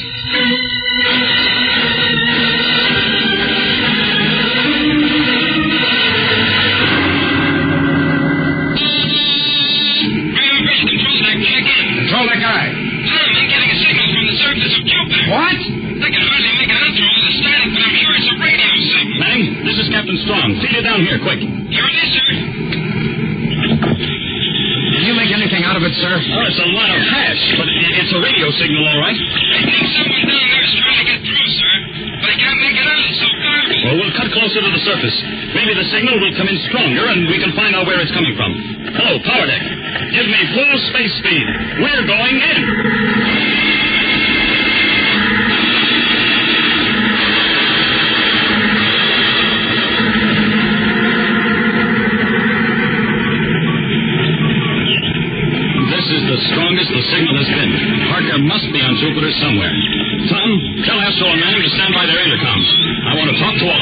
sir. Attention, crew. Stand by. Skipper wants to talk to us. Astro standing by. What's up, Junior? Stop wasting time, Rod. You'll find out soon enough. Making noises like a real headshot here. All right, fellows, pay attention. Now, this is a decision for all of us to make. There is reason to believe that Captain Parker is alive on Jupiter. The strength of the signal indicates he's somewhere in the area directly below us. Well, what are we waiting for, sir? Let's get him. Now, let me tell you a few things about Jupiter first, Manning. Even though it's a giant planet, it whirls on its axis like a top. Now, this action creates storms that make our hurricanes on Earth seem like spring breezes. After listening to Manning, sir, big winds never bother us anymore. Very funny. Now, pay attention. This is nothing to joke about. The days are only 6 hours long, and it's plenty cold. But when night falls, it becomes so cold that no living thing can exist on its surface for more than 20 minutes. Nice friendly planet. No, I'm not through yet. Gravity on Jupiter is 2.5 times that of Earth. So every step you'll take, you'll feel as if you're dragging a ton of plutonium. And finally, the atmosphere is full of noxious gases, methane and ammonia. Now, what do you say? Only one thing I can think of, sir. When do we land? Do you all feel that way? I always wanted to pick up some weight. I'll gain 300 pounds in no time. How about you, Manning? You'll need help in keeping these jokers out of trouble, sir. Count me in. Thanks, boys. Then stand by for landing. Ready or not, Jupiter, here we come.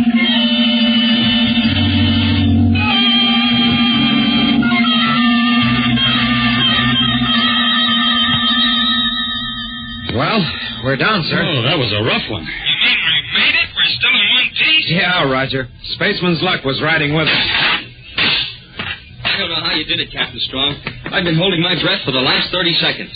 I told you guys I'd bring you down okay. Uh-huh. Thanks, Manning. All right, now, let's get to work.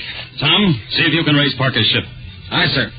Rocket Cruiser Polaris to Rocket Scout 4J9. Rocket Cruiser Polaris to Rocket Scout 4J9. Come in. Come in, Captain Parker. Nothing at all, sir. Just a lot of electronic interference. I was afraid of that. Corbett and Manning, break out your thermal suits and storm gear. We'll have a look around outside. I'll meet you at the airlock. Aye, sir. And don't forget your respirators.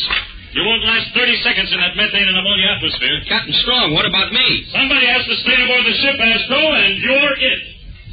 How do you rate all these soft jobs, Astro? Doping off in here while we freeze out there on this overgrown iceberg. Turn off the space gas. If he told you to stay in here, you'd have griped your head off. Blow your jets. The skipper's taking me along because he wants to be sure of finding Captain Parker, that's all. Manning, your hot air should raise the temperature of Jupiter enough to make it a tropical paradise. Go on now. Blast off.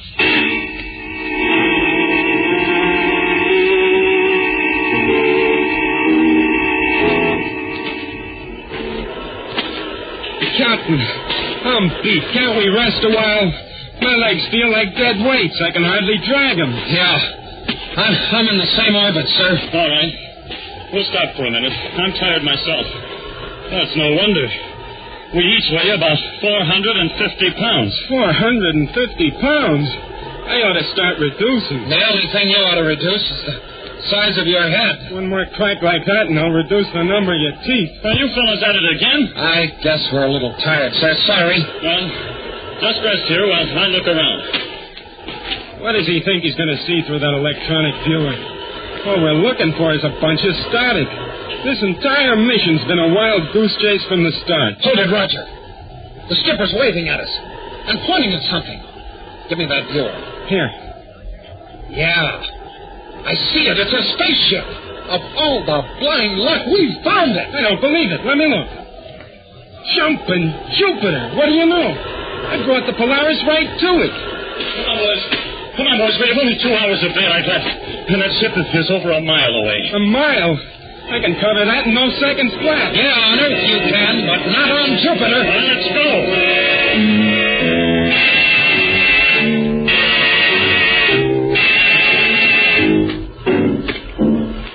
Now, here we are, boys. We made it. I don't see how. Me either. Now, give me a hand here. I've got to open the airlock. Come on, Rog. Crack away. Some of this ice. Yeah. A little more on this side, boys, and the airlock will be free. I've got it. All right.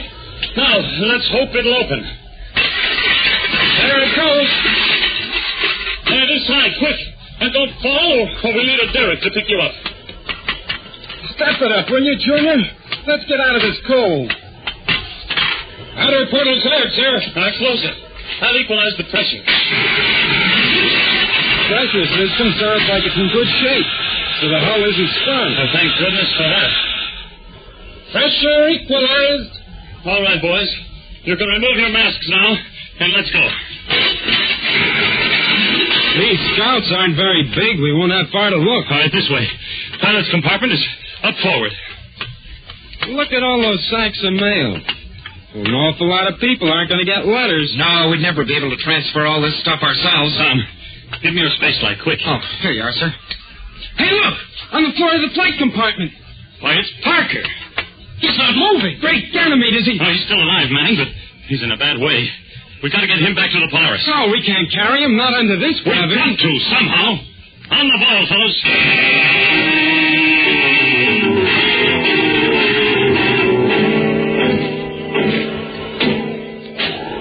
Hey, can't we stop a minute? This is murder. No, Manning. Keep moving. Every minute out here lessens Parker's chances. It's getting dark. Awfully fast, Captain Strong. So that's another reason to move. No one can survive out here at night. Now get rolling. Hey, what's that? Captain Strong. Look! Up there on top of those mountains. I must be seeing things. The mountains are blowing their tops. There's the hydrogen in the methane atmosphere, uniting with the sodium in the mountainside. The ground, it's moving! An earthquake! Get down flat, quick! No, don't! You'll never get up again. Come on, both of you, get in a huddle. We'll lean on each other and brace ourselves. It's our only chance.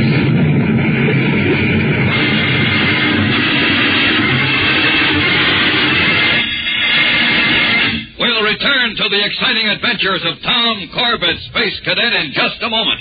So stand by. Hold everything. Listen to the big news about the magic moving picture eye, brought to you by Kellogg's Pep. Fellas and girls, just ask Mom to buy Kellogg's Pep, and then you'll get the swellest prize you ever saw, a magic moving picture eye. Here's how the magic eye works. It's a gleaming plastic disc with a picture in the middle. When you hold the magic eye in your hand and tip it back and forth, the picture starts to move. Really move. Say, you'll have everybody guessing about your magic powers. You'll see speeding trains, movie stars and sport champions like Bob Hope of Paramount Pictures and tennis star Bobby Riggs. And pictures of your TV favorites like Tom Corbett. 16 different pictures altogether. And best of all, listen to this. To get your magic eye, you don't have to send in. You don't have to mail any box tops. Your magic eye is waiting for you right now at your neighborhood grocer's. That's right. There's a magic moving picture eye packed in every box of Kellogg's Pep. Free, at no extra cost. Yes, at the same time that you get a better-than-ever tasting cereal that helps you to have good bones and strong muscle, you get a swell prize, too. Start your magic moving picture eye collection now. That's right. Get your magic eye. Ask Mom to buy Kellogg's Pep. P-E-P. Pep.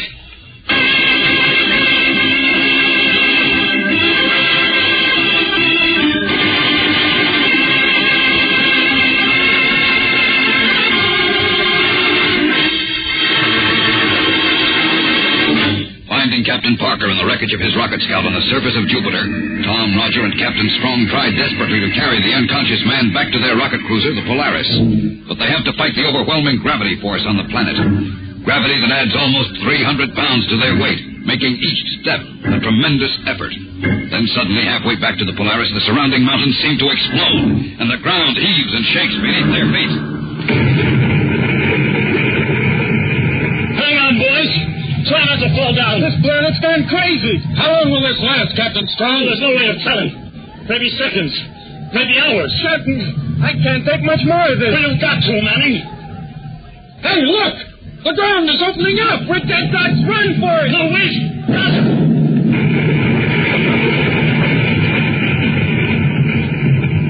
Something jets.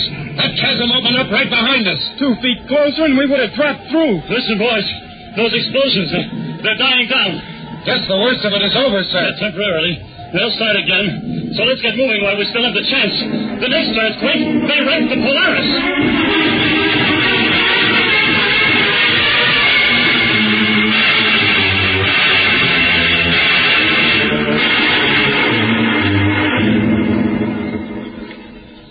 By the rings of Saturn, I never thought you fellas would make it. What's the matter? Think we're a bunch of sissies? Hey, what's the matter with you, Roger? You're talking like you had a mouthful of hot potatoes. My face, it's just cold, that's all. I haven't thawed out yet. Well, at last we found something to keep him quiet. All right, boys. All right. Man your stations. Those mountain tops are starting to flare again. Gangway, I've had enough of that routine. Rocket motors are warmed up and ready, sir. Right. Make this fast, Astro. You bet, sir. Strap in, Tom. Yes, sir. But what about Captain Parker? Oh, he's pretty sick. I think he'll pull through. He's asleep now, down in my cabin. All right, now, stand by for blast-off. Attention, crew. Stand by for blast-off. Radar bridge landing ready. Nordic, Astro ready. Energize the cooling pumps. Pumps in operation, sir. Feed reactant. Make it D13 to counteract the gravity. Reactant feeding at D13 rate, sir. Switch in takeoff gyros. Gyros on, sir. Honestly, Skipper, I never thought we'd ever get off Jupiter alive. Huh? I had some very strong doubts myself. 5 seconds to blast off. 4. Goodbye, Jupiter. 3. If I ever see you again, it'll be through a telescope. 0. Rocket away!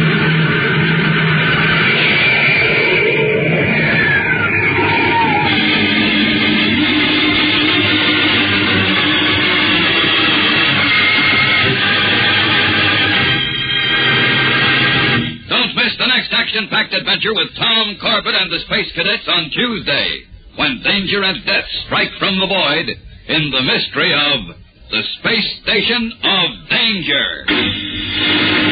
Tune in, same time, same station, for the next thrilling interplanetary adventure with Tom Corbett, Space Cadet.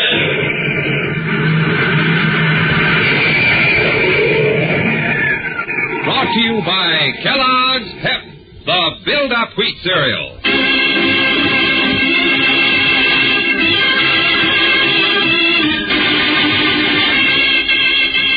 Tom Corbett, Space Cadet, starring Frankie Thomas, can also be seen on television and appears in the comic sections of many of America's leading newspapers.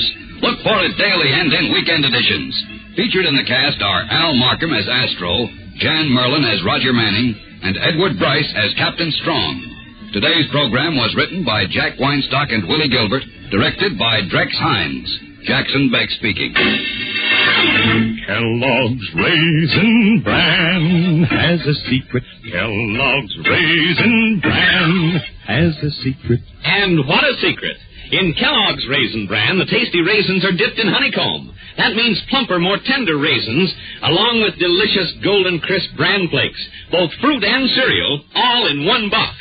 And no other raisin brand but Kellogg's gives you the tender goodness of raisins dipped in honeycomb. That's Kellogg's secret. So for your breakfast, make sure you get Kellogg's, because Kellogg's Raisin Bran has a secret.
This happened when the East India Islands were till the Netherlands Indies, and the island of Bali was a part of that group. There are a lot of things they tell you about Bali in posters and brochures, of the maidens with their grace of form, the flowers, the music, and the exotic dances. All these are charms for the appetite of the civilized Westerners. But there is also the matter of the native character. I know these things because I was a government resident at the time. A number of people still remember what took place. My heavens, how they remember. But nobody talks about it anymore. When you consider that it caused a native uprising and cut off the tourist traffic for 2 months, it is a better thing to forget. My heavens. My house and my office was in Singaraja, which then was a town of some 12,000 in the north of Bali. The matter began one afternoon in November. An English pleasure ship had arrived the day before. I had received a visit from an old and valued friend, skipper of the ship, Captain Logan. As a matter of fact, the captain was drinking tea with me when Mynheer Hoogstraten came in. My heavens, he was nervous. Mynheer, good afternoon, Mynheer. You've not met Captain Logan? No, you're from the English ship. Yes, how do you do? Mynheer Hoogstraten is my assistant. Will you have a cup of tea? Please, sit down. Mynheer, may I have a few words with you alone? Of course. I'll run along. No, perhaps it's best that you do the captain. Will concern you as well. Oh? I've just heard that a terrible thing has happened. What? What terrible thing? The temple of Turing has been desecrated. What? A party of the English visitors, 3 of them, made their way to the inner court unseen by the guide and made a dreadful mockery of one of the sculptors there. They're from my ship? There's no doubt of it, Captain. Young men, from what I understand. Oh, Lord, I might have known those 3 boys from Lexford College. I might have known them. What exactly did they do, Hoogstraten? You know the statue of Ganesh in the temple? Yes. They used one of the extremities as a resting place for a hack. Good Lord. It's far worse. Yeah. Even worse. More. They've run off with 2 of the young females. My heavens. Temple dancers? Yes, blast. No, blast them indeed. Captain, those women might well be female priests.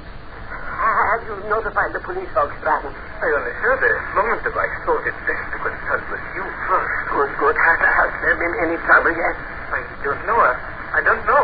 Captain, I want you to see to it that every one of your passengers is aboard ship immediately. That is that, right? It can be. I shall have to go to Sring to see the head priest. So this is a nasty thing, I don't mind telling you.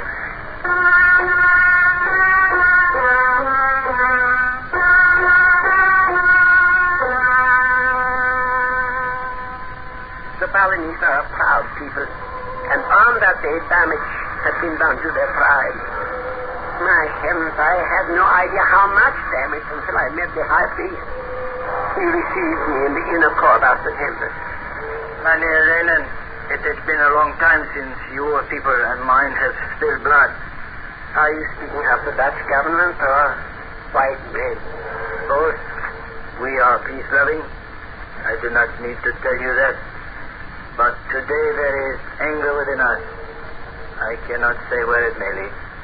Because of the foolish and thoughtless antics of boys, they will be dealt with. They will, Mynheer.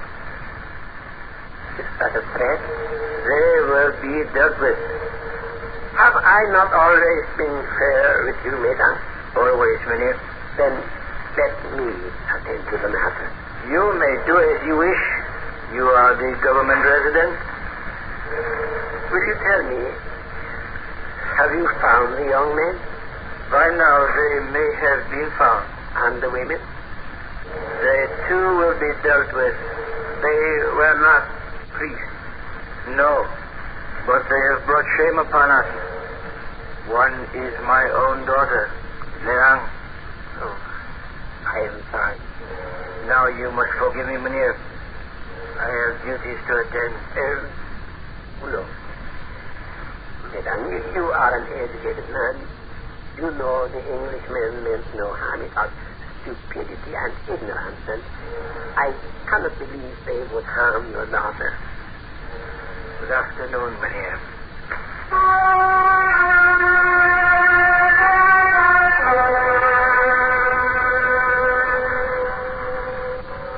Of course, I could not exactly blame the high priest, but to allow sympathy to interfere with my duty was impossible.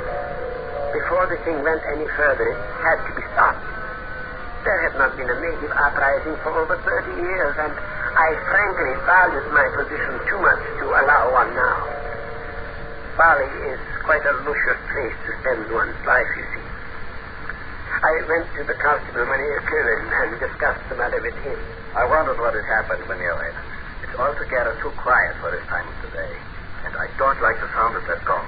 Do you think they would take up arms? Oh, I doubt it. I very much doubt it. Still, we mustn't be positive, must we? I trust that the governor has not heard about this. Oh, my heavens, no, it would mean our job. I tell you frankly, Cullen, I'm worried. The Balinese seem to have disappeared. There wasn't a soul about when I came down. The tourists back aboard the ship? I imagine so. Captain Logan was seeing to it.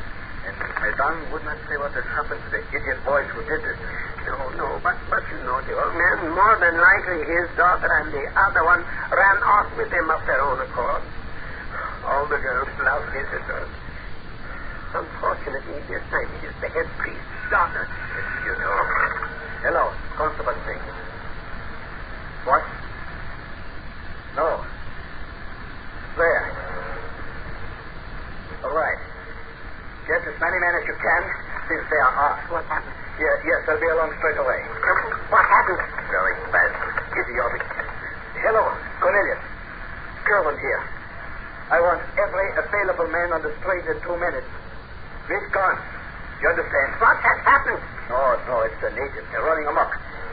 I just got a call from the constable at Batum. I'll explain to you later. Have you a pistol in there, Ray? No, my heavens, no. You better take this. They are attacking. What have they done, Colonel? They're tearing about Bullalang, waving their swords all over the place. Searching for rifles. That's as much as I could get over the phone. Oh, yeah, please, Mynheer Ray.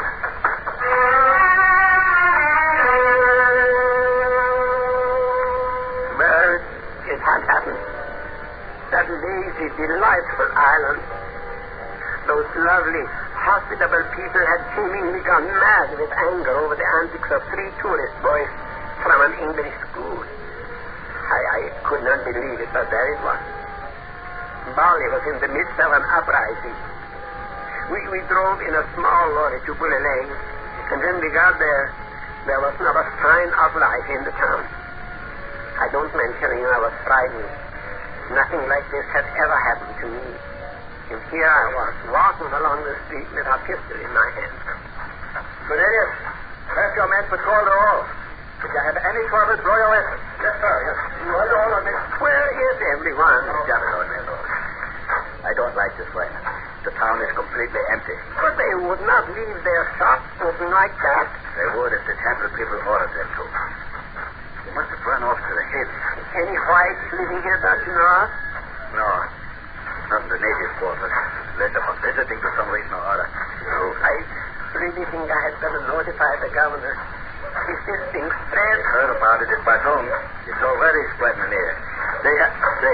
What? What? You see somebody? What? Outside of the road. That shop. See? No. Come on. I see nobody. All right. Come out. You in there. Oh, I say. English. Oh, jolly good you chaps showing up. I thought you were savages for a moment. These little devils, where did they go? We should like to know that, too. Are you from the ship, sir? Yes, I should jolly well say that I am. It's just bad form, you know. Awfully bad form. Would you mind telling us what happened? Oh, well, actually, I haven't the foggiest. One moment I was examining some rather quaint idols in the shop over there. Then a herd of screaming Balinese roared down the road, gibbering and brandishing perfectly huge swords. I managed to get away and hide. It's not good enough, you know. You Dutch chaps ought to do something about it. Just one moment, please. Is there anyone else with you? With me? No, not at the moment. No. I imagine the other two chaps went back to the boat. You are not by any chance one of the three young men from Lexford College. Oh, marvelous. How on earth did you... Oh, yes, of course. The tie, what? You started all this. Do you realize that? I beg your pardon. I think of here. Who are you? I am the Dutch resident here, Raymond. And this is the chief constable. Mynheer Curling. Oh, well, how do you do? I'm Reginald Mockridge. You are under arrest, Mynheer Mockridge. Arrest? That's impossible. I'm a British subject. You and your friends went into the Temple of Selene today and behaved in a shocking error. What has become of the native girls? Listen, my dear chap, I haven't the foggiest notion. Not the Do you understand that the whole island is in a state of revolt because of your stupidity? My dear, If your two friends are found by the natives, they will most certainly be killed. Can you understand that? But actually, it was a little long. They're coming back. They must have seen us from the head. Come on, we've got to get back to the lorry. I say, does this sort of thing happen here all the time? I mean, actually? Not until you arrive, Mynheer. You English seem to have the knack of Too late. They've got around behind us. Look, by Jove. By Jove, there must be hundreds of them. What? I mean, actually. What do you think, Curly? I don't know. We can't stand them off here. I say, hello, some of your chaps carrying it this way. Yeah. They have surrounded the whole town. We fired over their heads, but it didn't stop them. Can't get the lorry. Afraid we'll have to hold out here until help comes. How many rounds of ammunition have you got, Corbett? Only the regular issue, Mynheer. 7 of us, not counting the English. You're getting ready to attack me. Yes, quick. Set hot. We'll have to make a run for it. Now.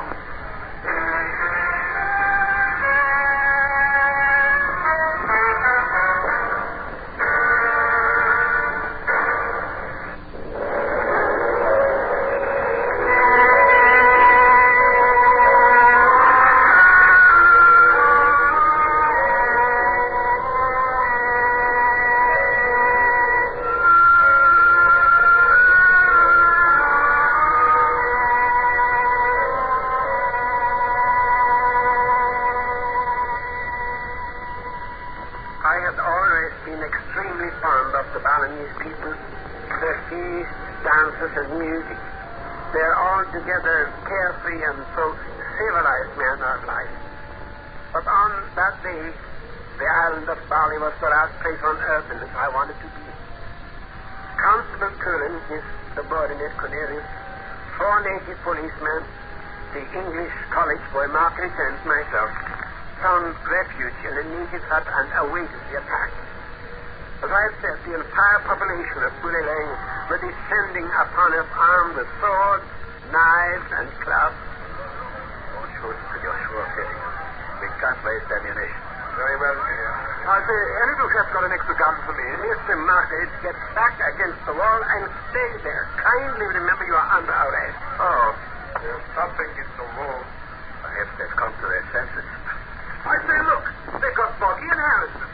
Blast them. What? Boggy and Harrison were doing the tour together. Boggy, Harrison, it's all right. Mockridge here. Be quiet. Hold your fire. But be careful. It may be a trick. I must you deliver to us the young Englishman. We shall attack. It is the high priest, Madan. Shoot him down first. It's best not to run. No, wait. Now, a moment. Madan.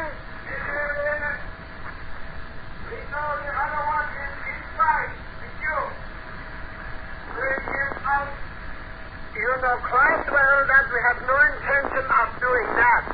I warn you, they must pay for what they have done. All the other. Let me shoot him. It is the only way now. No, Chris. Has your daughter been harmed, Madan? Or the other woman? I will not discuss anything with you. We want the Englishman. No, blast and double blast. Unless you release those men at once, Madan, it will mean severe penalties for your people. I say again, we shall deal with the Englishmen. No. They must die. Oh, I say. Maydang, will you give me 5 minutes to think it over? Very well, give you miners. The 2 Englishmen are being taken out of your sight. The manner of their death will be prepared. If you do not decide to give up the other, you will hear his friends as they die. It will not be pleasant.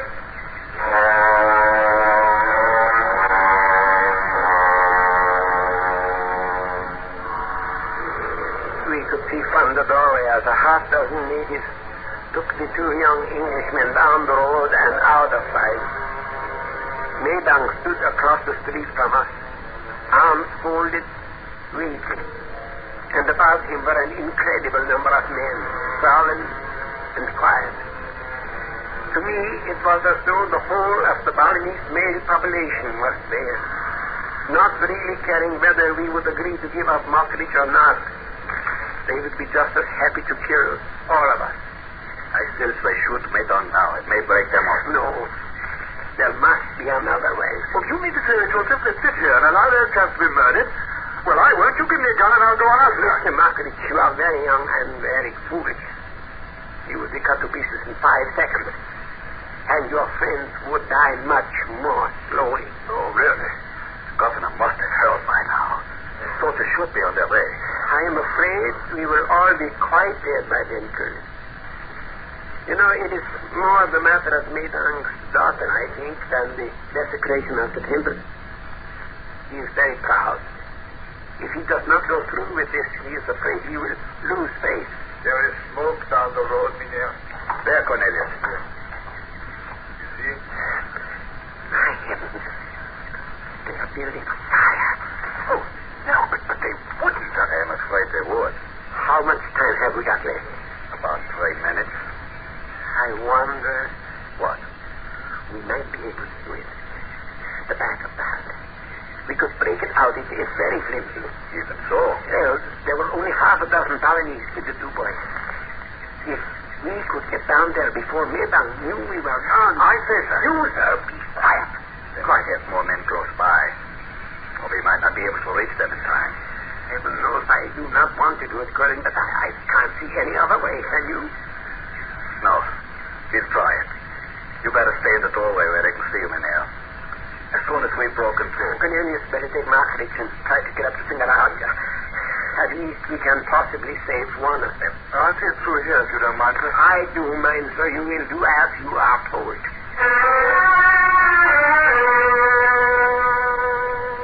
I think I even surprised myself. I mean, here was I giving orders as though I was a born military leader. It was extraordinary. And I was completely paralyzed with fear when I thought of what Maydang would do to us if we failed. My heavens, I did not want to die, and most certainly not by Eastern methods. It seemed an age before I heard Colonel say that we were ready to go. For Maydang's benefit, I had walked up and down in front of the doorway, keeping up a steady stream of aimless conversation. And now I hoped that my disappearance would not be noticed for the last minute or so of our day. All right, Cornelius. Stay as close as you can to the buildings. I think you'll find it clear behind the town. Then you can make a circle around. Head for Singaraja. Mr. Mockridge, you better have my gun, just in case. Good luck. Thank you, sir. I'm sorry. Yes. So am I. Get help as quickly as you can, Cornelius. Yes, sir. Now then, Mynheer, we must be very quiet. Let me go first. Happening. You meant not a sound.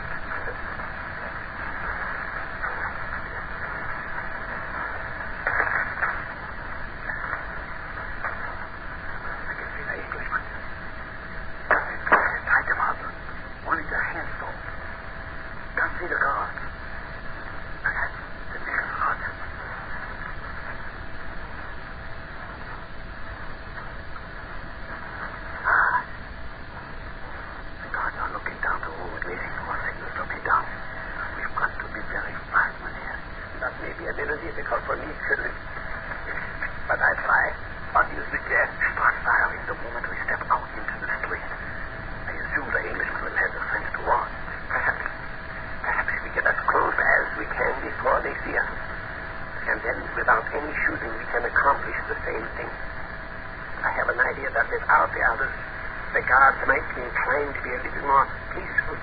At any rate, we can try. If we have to, well, we kill them.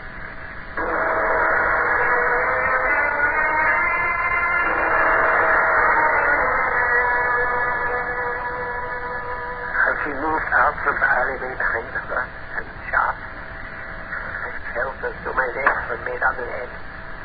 The guards had their backs to us. And then, of course, it had to be one of the college boys who gave us away. Harrison, look! Our cat! The valley swirled around, and it was quite comical to see their faces as they caught sight of us. They were like children caught with their hands in the jam pot. And luckily for us, they did not make a sound, simply dropped their swords and dashed off in the opposite direction to where Medang and his warriors were waiting. I took one last look at the stage, the burning fire, and then with all the torment of cowardice and fear at my heels, I ran. We all ran for the hills behind the town and the safety of Singaraja.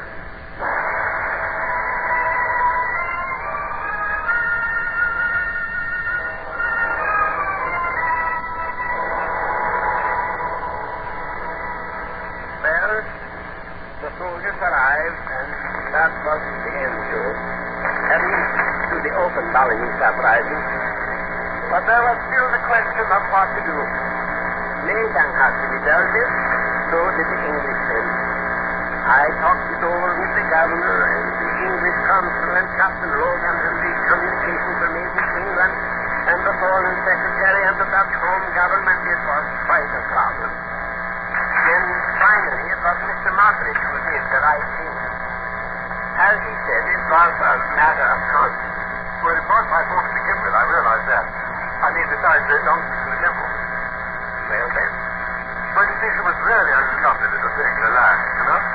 Yes. And since Madame feels that I sullied his daughter's blessed honor, well, I suppose it could be put to rights, don't you know? I mean, it might satisfy him and say, taste, isn't that what you said? That's just what I said. Yes, well, righto, then I'll marry her. You will? Yes, don't you see? My people are disgustingly well off. We can do it. And then when I get home to England, we'll get a divorce. All very hush-hush, of course, because Mother will be absolutely furious. And then I'll ship her back to dear Daddy and Madame, see? And she'll have so much money from the divorce settlement that she can own half of Bali. It might do. Well, after all, it's the very least I can do. After all, you did save my life, and I'm most terribly grateful. It might do. And then this puts the other chaps in the clear, you see, and then we can all go home. I will talk to Medang.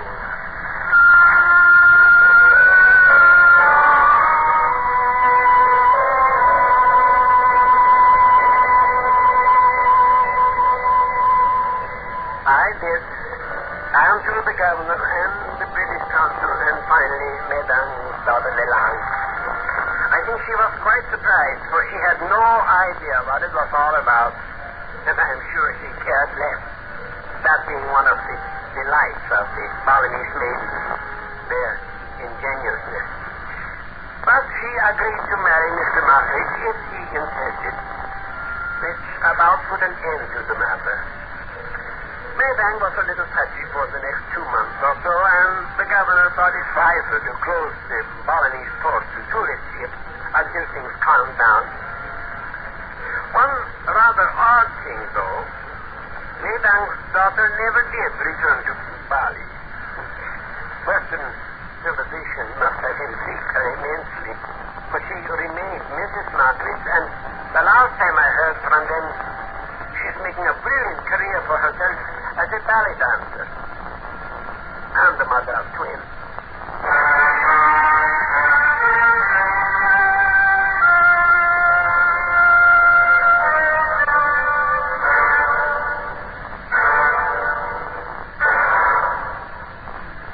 Under the direction of Norman MacDonald, Escape has brought you A Matter of Conscience by Anthony Ellis, starring Parley Bear. Featured in the cast were Ben Wright and Harry Bartell, with Jack Crucian, John Daner, Don Diamond, and Terry Kilburn. Editorial supervision is by John Meston, and the special music for Escape is composed and conducted by Leith Stevens. Next week.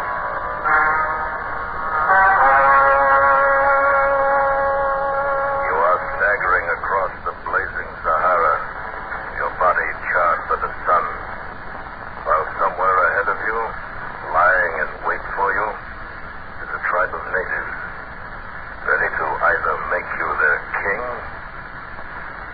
or kill you. So listen next week when Escape brings you Les Crutchfield's exciting story, The Diary of a Madman.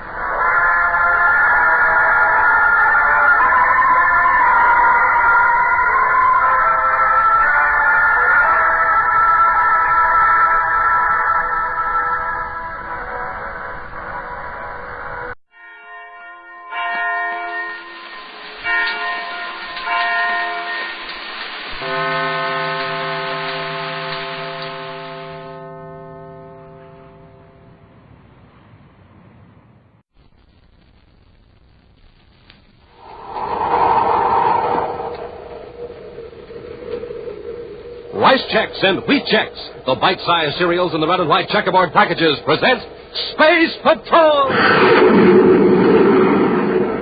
High adventure in the wild, vast reaches of space. Missions of daring in the name of interplanetary justice. Travel into the future with Buzz Corey, Commander-in-Chief of the Space Patrol! In today's transcribed adventure, Buzz and Happy are climbing a steep mountain on the planet Venus in pursuit of a criminal. We're on his trail, all right, Commander. See? Here's where he dug a foothold. Watch your step, Happy. It's a 2,000-foot drop if you slip. I think I'd better rest a minute, sir. I'm getting dizzy. Everything's getting dark. I noticed the same thing, but it's not dizziness. My head's perfectly clear. Hey, look at the sun. I can hardly see it. It must be an eclipse. Venus doesn't have a moon. There can't be an eclipse. Smoke of rockets. It's pitch dark. This is Vogan's work. He's got the blackout beam on us. If we try to move another inch in this darkness, we'll drop into the chasm. We'll return in just a moment with today's exciting Space Patrol adventure, The Serpents of Saturn.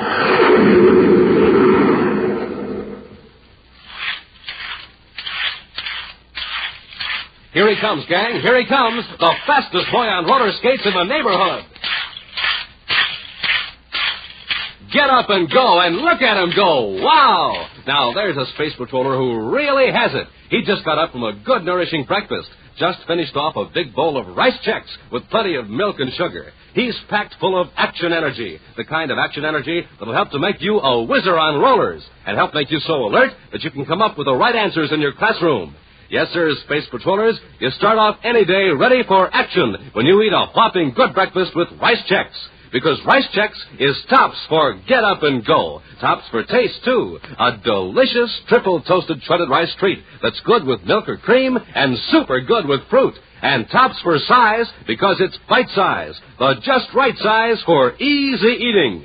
So, gang, try Rice Chex yourself. And try Wheat Chex, that wonderful, wonderful whole wheat cereal. Rich in energy, swell tasting, and bite size. So don't forget Chex, rice, or wheat. It's tops three ways. For taste, for size, for get up and go. Look for them in the red and white checkerboard packages with the picture of Commander Corey or Cadet Happy on the front and the neat free Space Patrol trading card inside. Rice Chex, Wheat Chex.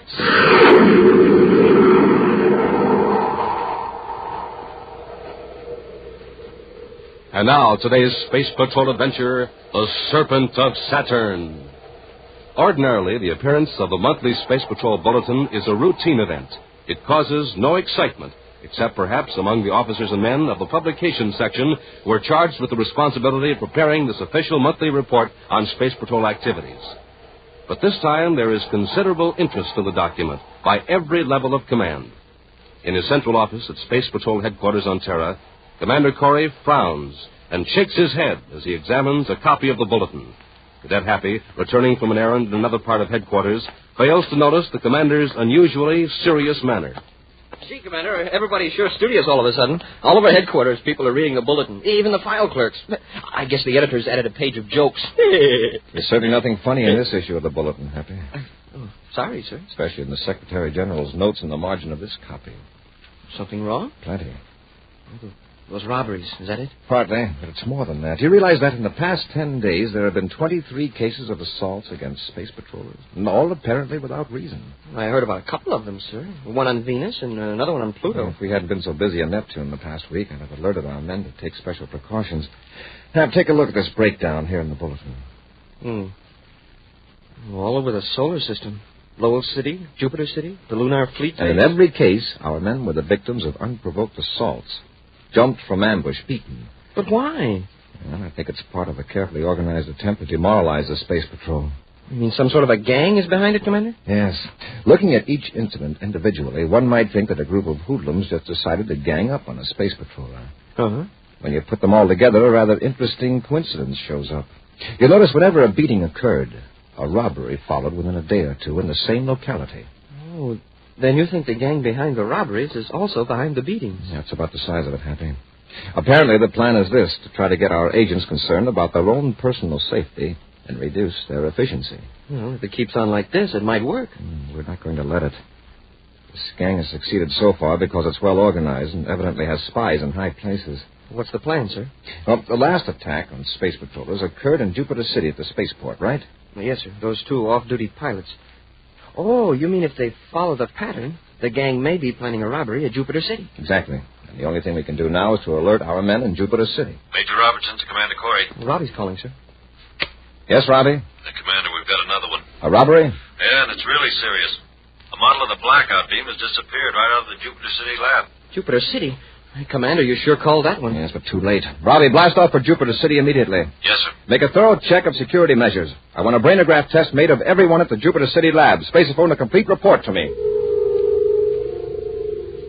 Meantime, in one of the finest buildings in Saturn City, capital of the ringed planet, a huge, broad-shouldered man sits behind a desk in a large but simply furnished office. Coiled on the desk, in a lifelike pose, is a startling example of the taxidermist art. A hooded cobra. The large man presses a button, and a moment later, a door opens, and Thad Bogan swaggers in.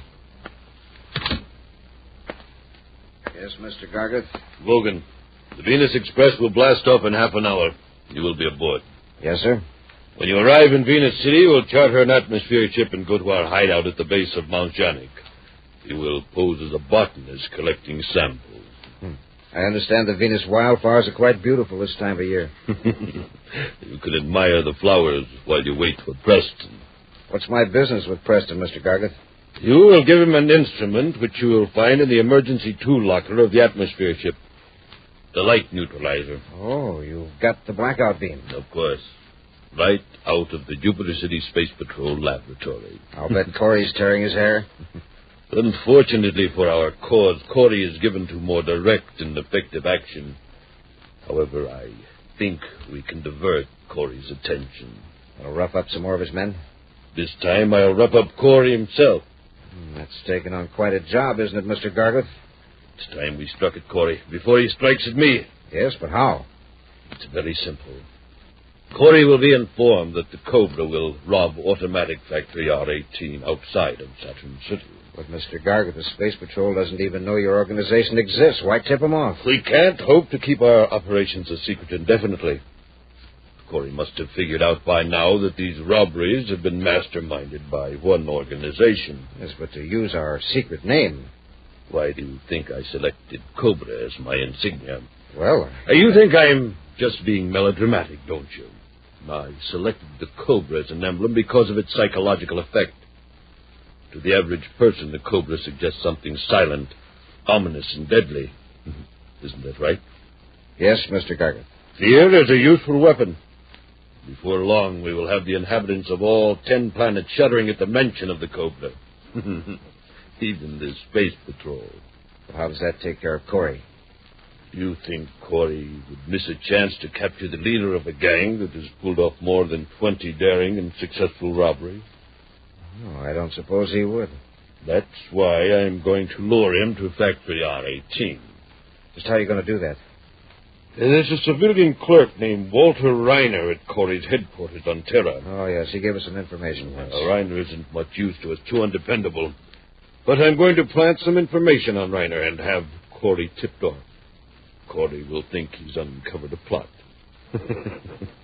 And fly right into our trap.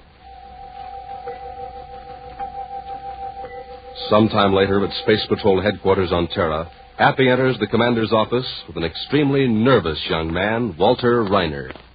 This is Reiner, sir. Thanks, Appy. Sit down, Reiner. Yes, Commander, thank you. I'll tell you why I've brought you here.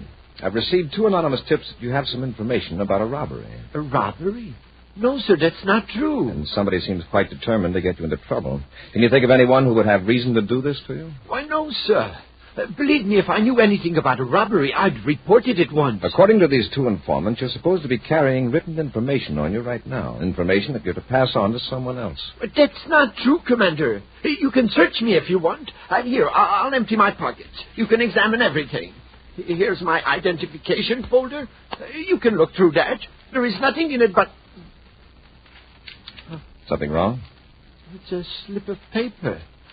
But I don't know how it got there. Let me see it. Plan 4 is now in effect. The Cobra will personally supervise a theft of radioactive strontium from automatic factory R18, north of Saturn City, at 1800 hours Universal Star Time. Smoking rockets? I don't know anything about it. Honestly, Commander. I know it looks bad, but I swear I don't know anything about This it. Cobra that's mentioned here, does that mean anything to you? No, sir, not a thing. It's a horrible trick. All right, Reiner, all It's right. somebody's idea of a joke. I said it's all right, Reiner. You mean you believe me? Somebody was very anxious for me to find this on you. Just go back to your work and don't say anything to anybody about it, understand? Yes, sir. Thank you, Commander. Thank you very much. Well, somebody sure must have it in for Reiner to play a trick like that. What Reiner watched, Happy. I'll assign a man to trail him and contact Saturn Space Patrol. I'm going to put a heavy guard on Factory R18. You mean that Reiner isn't on the level and there really is going to be a robbery? I think someone's trying to lure me to the factory. As for Reiner, he may be an innocent dupe. We'll watch him for a while. Commander, he's coming back. Commander, I got to tell you something. Yes, Reiner, what is it? I didn't tell you the whole truth before. When you let me go, I was relieved. Then I got scared. I'm afraid of what they might do to me. What do you mean by they? The gang. The Cobra gang. And you did know about that note? No, sir. Well, who is this Cobra? I don't know. But he's got a powerful organization of criminals. They're behind all of those robberies. And you're a member of the gang? No, not exactly. I just sold in some information a few months ago about some security control procedure. Whom did you deal with? It was a man named Wogan. Thad Wogan. He's one of the higher-ups. Why are you telling all this now? Because I think they want to get me out of the way. They're afraid I'll... Double-cross them the way you did the Space Patrol? I'll make up for it. I know more about the gang than they think I do. I know their secret space-phone frequency. All right, Reiner. Start at the beginning and give me the whole story.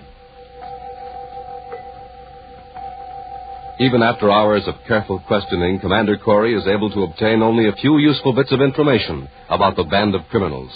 Then, with Reiner in custody, Buzz and Appy begin the tedious task of checking the gang's frequencies. Nothing on this band so far, sir. You suppose Reiner made a mistake in the frequencies? What he told us checks with the brainograph test. Imagine that little rat selling security secrets. I'd sure like to know who's the head of this. Bogan calling Cobra. Hold it, Happy. Bogan the Cobra. We've got something. Bogan the Cobra. Cobra here. Go ahead, Bogan. I'm set up at Maljanik. Have you tried the neutralizer? Yeah, it works fine. We can put it to uses the Space Patrol never dreamed of. They've got the light neutralizer. All right. Preston will relieve you of the machine at about 1700 hours tomorrow. Just sit tight, Cobra out. Mount Janik. It's about 300 miles north of Venus City. Let's get to the ship, Happy. Logan is going to be relieved of that light neutralizer sooner than he thinks. High above the cloud-draped peak of Mount Janik, the Terra 5 circles slowly. Then, using repel array, begins to descend as Buzz and Happy scan the terrain by sensitive viewscopes. In a small building at the base of the mountain, Thad Bogan clicks on a spaceophone. Cobra calling Bogan. Come in, Bogan. Bogan here. Go ahead. Something's gone wrong. Don't wait for Preston. Take the light neutralizer and get out of there. What's the matter? Corey didn't fall for that robbery. He's arrested Reiner, and the little sap knows more about our organization than you thought he did. He doesn't know a thing about it. Nothing that could hurt us anyway. Look, Bogan, do what I tell you. Get the neutralizer and get out of there. I'll contact you later. Cobra out. Now, listen, boss. What's he getting all excited about? Everything was just fine. And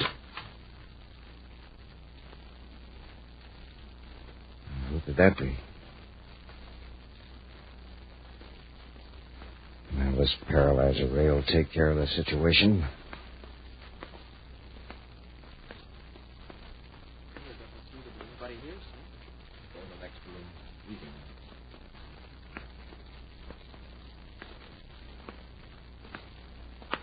All right, drop that gun. Sure, Space Patroller. Like this. Get him, Hap!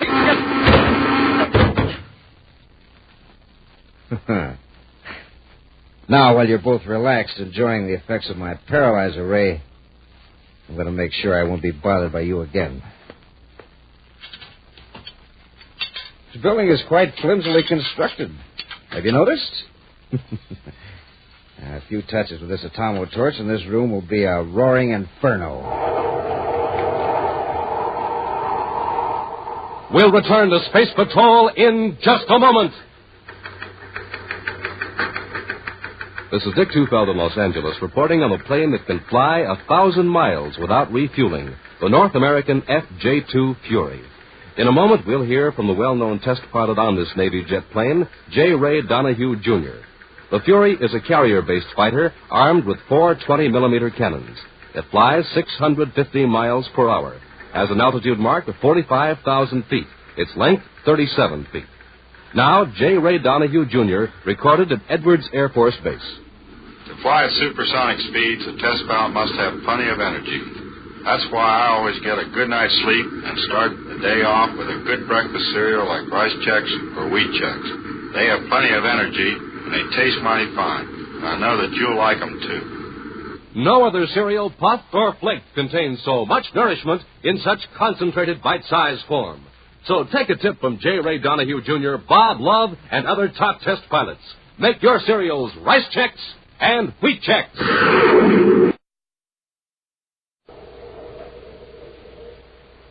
And now back to our Space Patrol adventure, The Serpent of Saturn. Gargoth, who calls himself the Cobra, has organized a band of criminals that has successfully committed scores of daring robberies. Commander Corey and Cadet Happy traced Gargoth's chief henchman, Thad Vogan, to a hideout at the base of Mount Janik on the planet Venus. When Buzz and Happy entered the small building, Vogan rendered the space patrollers helpless with a paralyzer ray. Then, to prevent pursuit, he set fire to the building. Now, as the flames roar about them, Buzz and Happy struggle against the effects of the paralyzer ray. Hey, Commander, I can move a little. Try to stand up, Happy. The heat in this place is like a furnace. If we can't shake the ray effect off in a couple of minutes, we're finished. I can move my arms, but I can't stand up. I made it. My legs are numb, but I can walk. Here, give me your hand.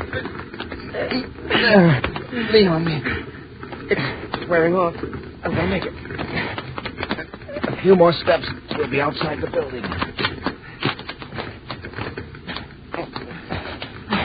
We made it. Wow. I got a lucky break. The charge in Vogan's ray gun was fairly light.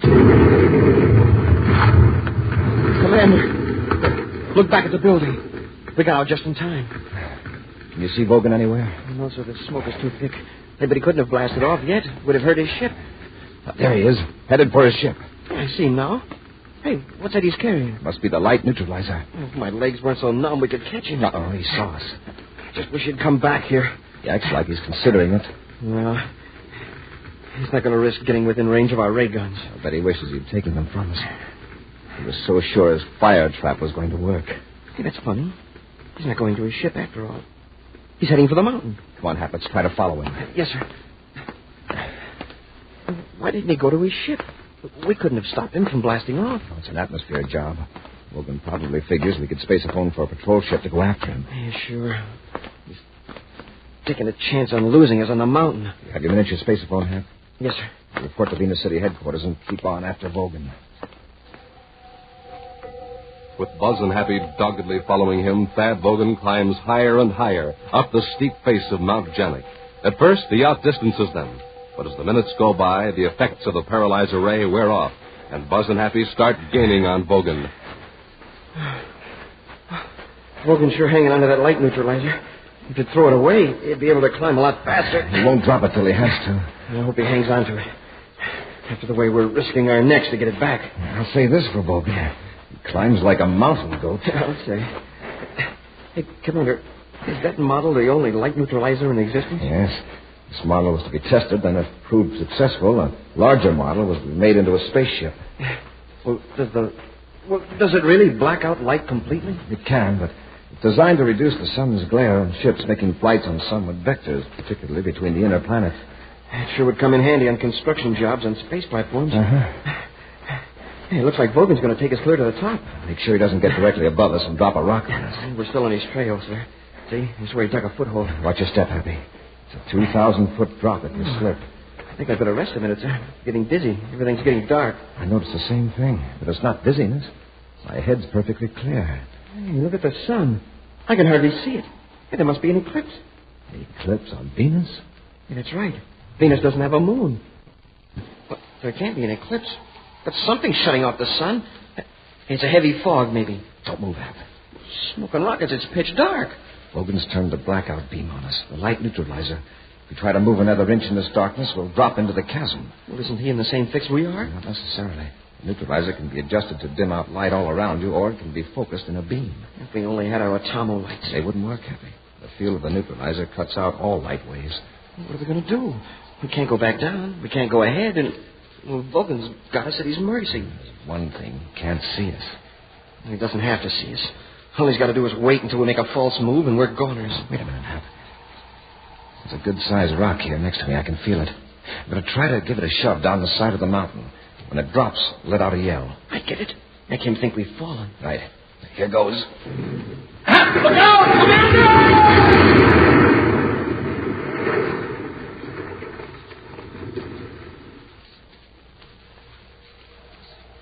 How was that? Very realistic. For a minute, I was afraid you did fall. Press close to the cliff and keep very still. Hey, he turned off the neutralizer. I can see. He'll probably wait to be sure we're gone. Oh, I hope he doesn't come back down here to investigate. Woken to Cobra. Woken to Cobra. Listen, he's got a miniature spaceophone. Turn your volume up, Hap. Woken to Cobra. Cobra here. Where are you? Halfway to the top of Mount Shonic. Corey, this cadet were after me. What? They're on Venus? Take it easy, Mr. Gargan. It's all right. Corey and that cadet won't bother us anymore. I took good care of them. Good. How? I turned on the light neutralizer. They couldn't see in the blackout beam and fell off the ledge. Nice work, Wogan. Yeah, but I'm still on the mountain, and I don't like it. I'll come and get you. Think I want to wait up here while you come all the way from Saturn? I'm not on Saturn. I'm in a spaceship not very far from Venus. Well, that's better. Get her as soon as you can. Corey may have notified the Space Patrol before he fell. All right, you get to the top of the peak. Everything looks clear. I'll land and pick you up. Cobra out. Hurry. So the Cobra's name is Gargan. Vogan thought he was on Saturn. Probably that's the headquarters of the outfit. Possible. What do we do now? Tip off the Venus City Space Patrol? Use our spaceophone. Vogan might hear it.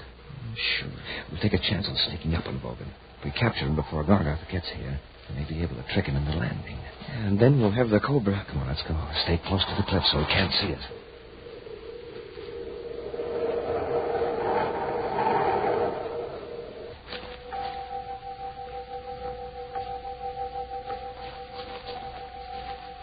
Slowly and cautiously, Buzz and Happy resume their climb up the steep mountainside.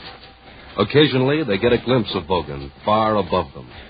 Then they press close to the cliff and wait. We've had one good break. Vogan doesn't ever look down. He's probably afraid he'll get dizzy. And the going's not so steep now, sir. We're getting near the top. I'm thankful for this growth of brush at the summit. It'll help us hide from Vogan. Hope we can get him before the Cobra shows up. Drop, Happy. Hit the dirt. Did he see us? I guess not. He's going on. But he started to look down this way. We'd better wait a few minutes. At last, Vogan reaches the summit of Mount Jonic. Wearily, he lays down the light analyzer, then sits on a rock to rest. Silently, Buzz and Happy creep closer. Careful, Happy. Don't let him hear us. Well, there's not much cover from here on. Do we rush him? Let's try to get a few yards closer. If he has a chance to use that blackout beam, we could never find him. Yeah. Oh, gee. Get the neutralizer, Hap. I'll handle Vogan. Corey! I'll take that gun, Vogan. All right, Vogan. Had enough? Yeah. Happy, got the neutralizer? Yes, sir. Hey, Commander, it's a spaceship. It's probably Vogan's pal. Better all get out of sight before he gets close enough to see us. Come on, Vogan. Get over there by that brush. You stand out where you can be seen. We'll be in the brush right behind you. Yeah, sure. I'm coming. Cobra to Vogan. Cobra to Vogan. Answer him, Vogan. Don't try to warn him. Okay. Vogan, to Cobra. Go ahead. There aren't any ships in the vicinity. I'm coming in to pick you up. All right, come ahead. Corey's here. Watch out. Give me that spacer phone. Corey, you told me Corey was dead. I was very much alive, Gargan. Or Cobra, wherever you are. Now make it easy on yourself and land, or I'll have every patrol ship in the Venus sector after you. You'd better talk fast then, because I'm going to blast you off that mountain with a space torpedo. No, boss. Please don't. You've made a stupid blunder, Vulcan, but I assure you that the rocket is meant only for Corey. If you get it, well, it's an unfortunate accident. Space torpedoes? We don't stand a chance. We've got to hide. We've got to hide. Happy, sure your space phone's turned off? It is, sir. Good. Let's have a look at that light neutralizer. That's not going to save us, not from torpedoes. See, this setting ought to be about right for our purpose. Now, we'll just set the neutralizer here on the ground. Now, come on. Get out of the field of darkness, quickly. I can't see. Of course you can't, stupid. Just do what the commander tells you. Come on. Hey. We're out of the field. He can see us. If you stay in the brush, just get far away from that field of neutralized light. Yeah. We should be safe enough. Commander, you've made a nice target. From here in the ship, the field of darkness looks like a black hole on the top of the mountain. A black round hole.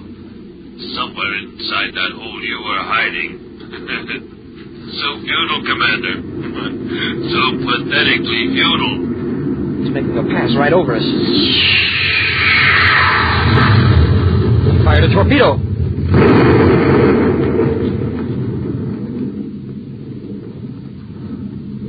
Smoke and rockets. The field of darkness is gone. And when you look at that hole, what a blast. Well, there goes a perfectly good light neutralizer, blown to bits. Yeah. And also, there goes the Cobra. He figures he finished us. You sure he's not coming back? It doesn't look like it. I'd sure hate to see that crook get away. He'd better enjoy his triumph while he can, Happy.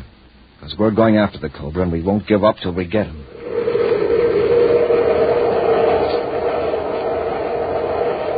An action preview of next week's exciting Space Patrol adventure in just a moment. Hi, Space Patrollers. This is Captain Tufel. And Cadet Happy. I'm reporting to you on Rice Chex. And I'm reporting to you on Wheat Chex. Rice Chex. Triple toasted shredded rice biscuits. The taste mighty good. Tops for taste. That's Rice Chex. Wheat Chex. Boy, they've got a swell whole wheat flavor that just can't be beat. Tops for taste. That's Wheat Chex, too. And Rice Chex are made in that modern, bite-sized design for easy eating. Tops for size. That's Rice Chex. Wheat Chex are bite-sized for super easy eating. Tops for size, too. And, gang, after a good, nourishing breakfast with Chex, rice, or wheat, you'll see their tops for get up and go. Real Space Patrol get up and go, like the commander has. Chex, a good word to remember at breakfast time or any time, because they're tops 3 ways: for taste, size, and get up and go. Look for the red and white checkerboard packages with the picture of the commander or the swell picture of me on the outside. Yes, and the terrific Space Patrol trading card on the inside. Rice Chex. Wheat Chex.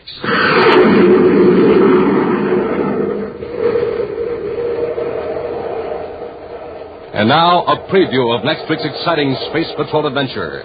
Buzz and Happy are exploring the system of unused water mains under Jupiter City, searching for a hidden laboratory operated by the Cobra Gang. After trudging nearly a mile in a crouched position, Happy moans.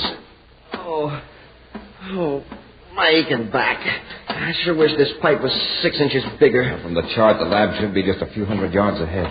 Commander, there's air blowing through the main. Yes, it's getting stronger every second. This is like being in a wind tunnel. What's causing it? Yes, being forced to the main by the water behind it. Water? What water? From the reserve tank. Gargot knows we're down here, and he's trying to drown us.